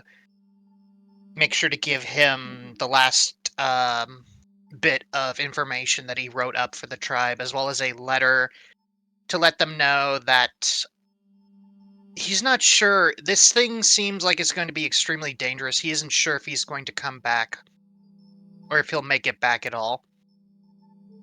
But know that even though he was probably going to make a terrible priest, what he's doing right now is for their home. And as everyone in the tribe knows, he would give his life for their home. Aw. Oh, much tears. Fuck! Damn it! And Gnar, you can be the last one. Gnar just kind of looks around to everybody, and kind of glad to have everyone back safely on the ship because, during the whole time that you all were off on the adventures, breaking the temples and all that, he definitely worried about all you guys, but, he trusted everyone to take care of yourselves, and he just kind of, to each and every one of you, says a little bit of, hey, we got this, let's give it our all, You see, and best foot forward. then immediately you see Desi smile and just pull you into the hug and just whispers into your ear, I know we may not be related by blood, but I am so proud of you, my son. And I know your mother is proud of you too. Now let's go save our family. Yes, let's go save the family of everyone. The next morning comes around, the ship begins its usual hustle bustle. Arden is already going about telling the Emir to go through pre-flight checks. As the ship itself begins to hum with a strange energy for those who haven't been on the ship during its flight before. As everything becomes alive, slowly and surely, the Mir begin to perform all checks. Ramses gives the thumbs up. Arden gets him, gently nods to Fortuna to leave the pilot seat as she moves over to the navigational dais. His eyes turn golden as the ship begins its flight up, heading directly towards literally one of the biggest routes you've ever seen, and speeding up. For those who aren't used to the ship planeswalking, what it's looking like is he's about to ram into a gigantic log. At full force. Orda does the thing that some snakes will do when they just basically coil around themselves and put a coil over their head for cover. Yes. Noah? Yes. What's your experience from this? Because you haven't been on the ship while I hurl over the ship. Both me and the simulacrum vomit. Vomiting on the bridge. I quickly grab both of them by the tails, like, nope, you're not leaving. Desi's behind Arden in his captain's chair, and he just leans over. Hey, remember when we first did this? Oh yeah. Hey, look! This time, reinforced gloves. Always. no more holes in my seat. Yeah. All right, everybody, hold on to your butt. Immediately as he says butts. What happens outside the ship is literally a bright light expands around. What you see is, imagine the Doctor Who opening. Dun, dun, dun, dun. Yes. Like, yeah.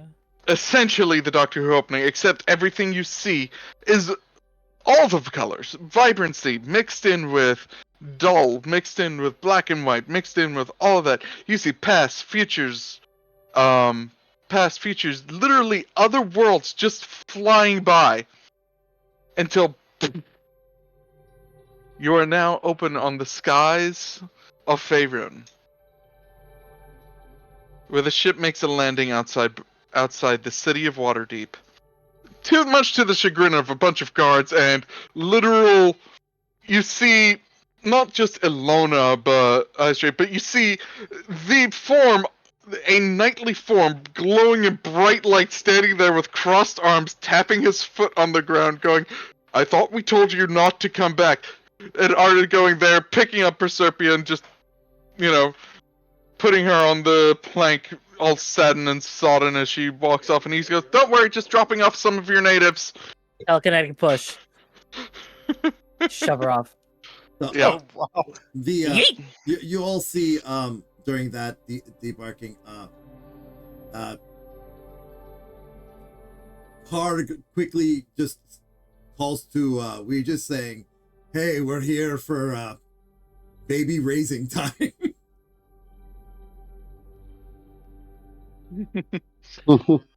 The knight, he stops for a moment as Car comes out and little Baja's on his head, and for some reason you just see a small thin light attach both of them.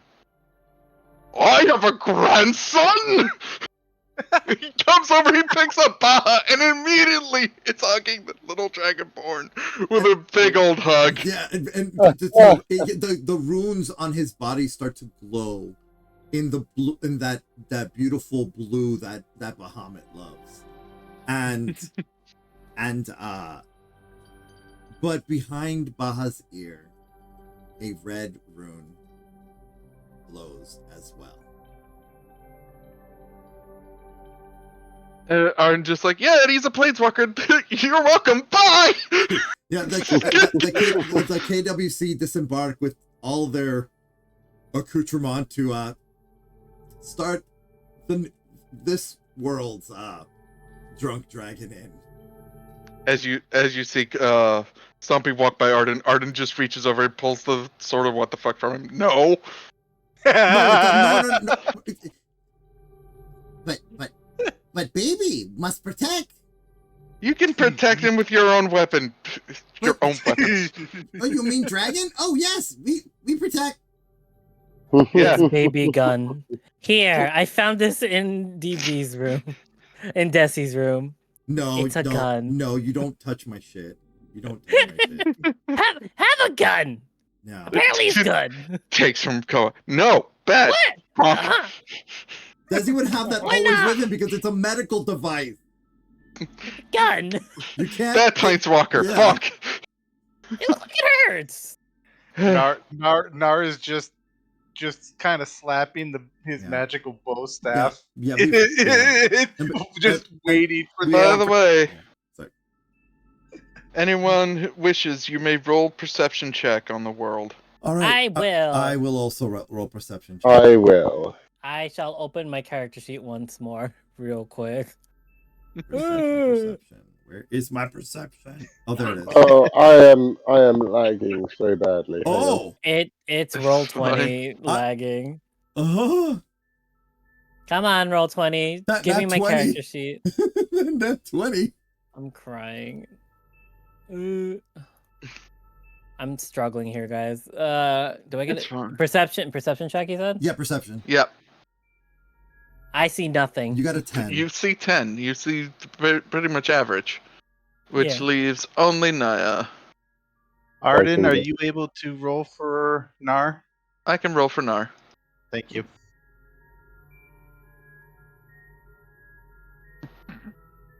Yes, Gnar, with your -1 perception. I know. Let's go. Let's go. Hey, Yeah. got a 13.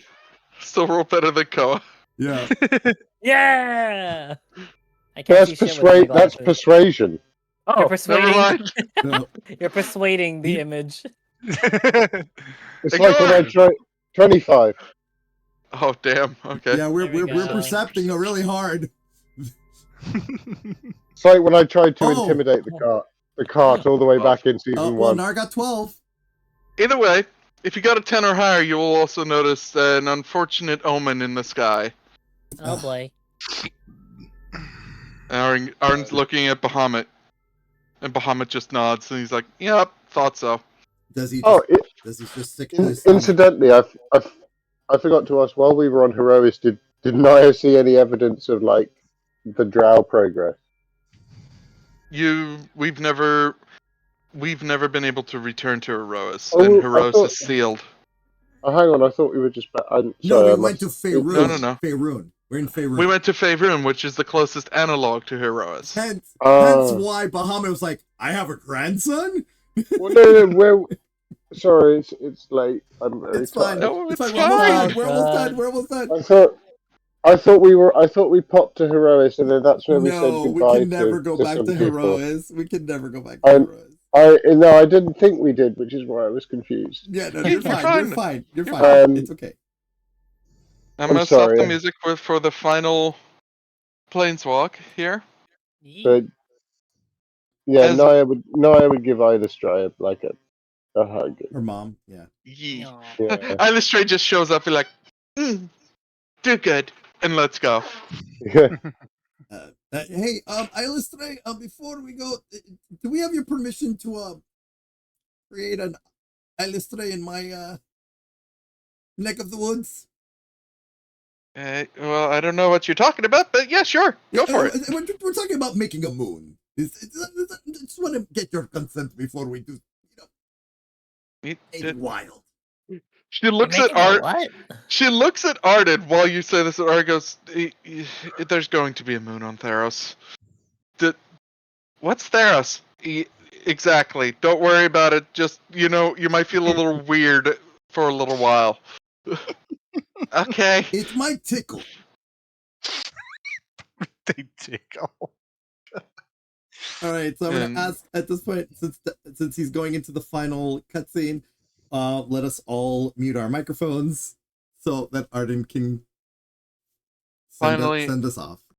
I throw up again. Art just holds you over the side so you throw up on the ocean. You done? No. Here, drink this. Chugs. Okay. Back in my room. Give me a Constitution saving throw. Let's go. That one. Oh, damn it. 9. 9. You failed. You are now officially drunk, but for some reason have some sort of magical immunity to throwing up. This feels weird. I'm going back in my room. Congratulations, you just imbibed Aether Ale. Have fun. I want to throw up. But you're not going to be able to. Stop staining my floors. Okay. He calls and tells everyone, all right, positions, people. We're going to have fun. All right. And Everyone just mute your mics. as ship flies up, it prepares. The same white light bursts, and just before the ship disappears, all you hear is, something bad might happen today. and that's where we'll leave it. Ah. Congratulations, and thank you everyone so much for watching 3 years Yeah. of Flights of the Legacy. This is the finale of season 3, which is the chapter 3 of book 1, which we never really talked about before.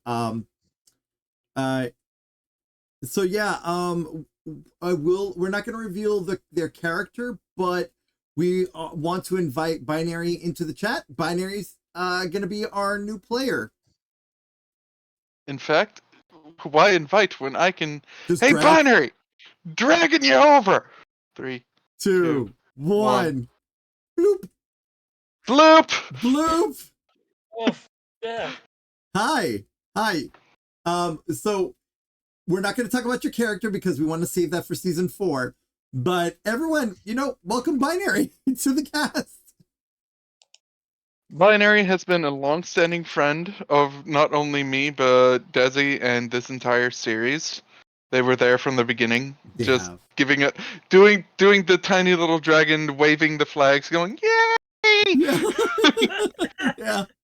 And considering our lack of 2 other players, I thought fit to bring in our number 1 fan in as a character for at least the last season of book 1.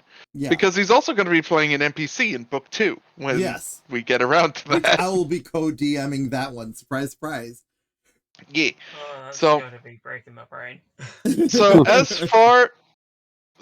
now we're in just a portion of what I like to call end of season review. Yes. Just for anyone who's played through and what you feel or watched and seen what you felt like the season's been through.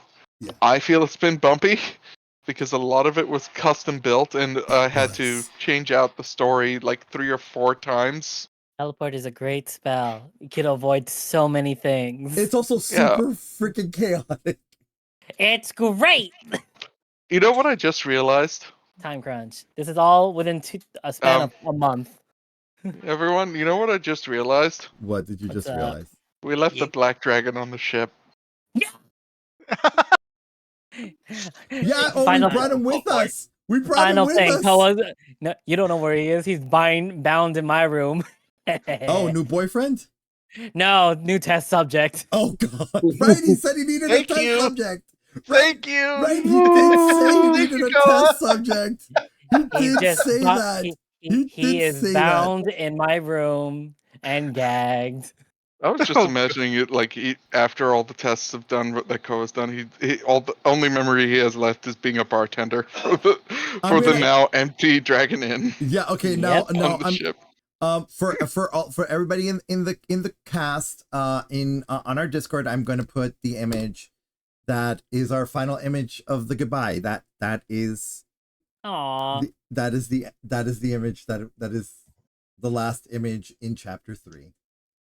And so and we're gonna go. We're definitely gonna go one by one to all the players. But if you all newer players will give us veterans the chance to talk first this time, and then you all talk if that's okay. No. Thumbs right up. Go ahead. So since Naia is not long for this bedtime, I'll have Naia go first regarding how they felt that it went in season 3, and then how they feel how it's been these past 3 years gaming this book. Yeah, it's been a lot of fun. It's been a real adventure, and I've enjoyed it. I've enjoyed it all, and I'm really glad that the adventure shall continue. Yeah, I feel the same way. I mean, season 3 was fun, because it was all custom. It was a completely homebrew everything. I will say this, that the growth that our characters have done from season 1 to now, the fact that out of everybody of the original play group of the player characters, we're the last two. We're the last two holdouts. To think we went from being nice to each other to our characters being in a relationship, then being in a triad, then all the relationships dissolving, but still it being very amicable, to adopting a son, to accepting each other's religion, accepting each other as we are, and just like, again, Desi like has full respect for Naia. I mean, he wouldn't be asking her to create a cult on his world to have a moon for no reason. It's one of those things. It's like any extra oomph that we can add to that to our arsenal is that's how Desi feels right now. It's like anything to save that we can use, but of course he wanted the permission of Illustrator, not just like yoink her brand, not just yoink her brand somewhere else. But this has been like a great adventure. It's been a very bumpy 3 years, a very bumpy 3 years for us. But it's had its highs, it's had its lows. But mostly it's highs. I would say it's mostly had its highs. It's had its mostly its highs. Yeah. And lots of I will say this, I am excited that we got Koa, who added a speed run character to the cast. To be fair, when I brought Koa in, I wasn't thinking that he'd none had of us. speed run as his background. You didn't think of this wizard being crazy. Yeah, no, it was. I will say this, and Koa can tell you. I did tell Koa, it's gonna take me some time, but I'm a little. I don't feel comfortable right now with your character. But you have like a month. I needed time. Yeah, I needed time to get used to. Game. Yeah, I needed time to get used to your playstyle, because I knew, having DM'd, been your DM for the one shot, how off the wall you are. How now you only seen a quarter of my that power. was just like a drop in the bucket. That was just 1/16 of my power. Yeah, but this is like, holy shit. And then now having Binary with join you guys for 7 months. Yeah, Binary join the cast is going to be exciting.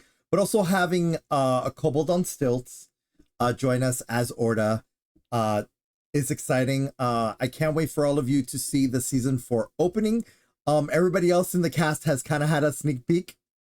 And it's going to be fun. It's going to be very Greek. Very Greek.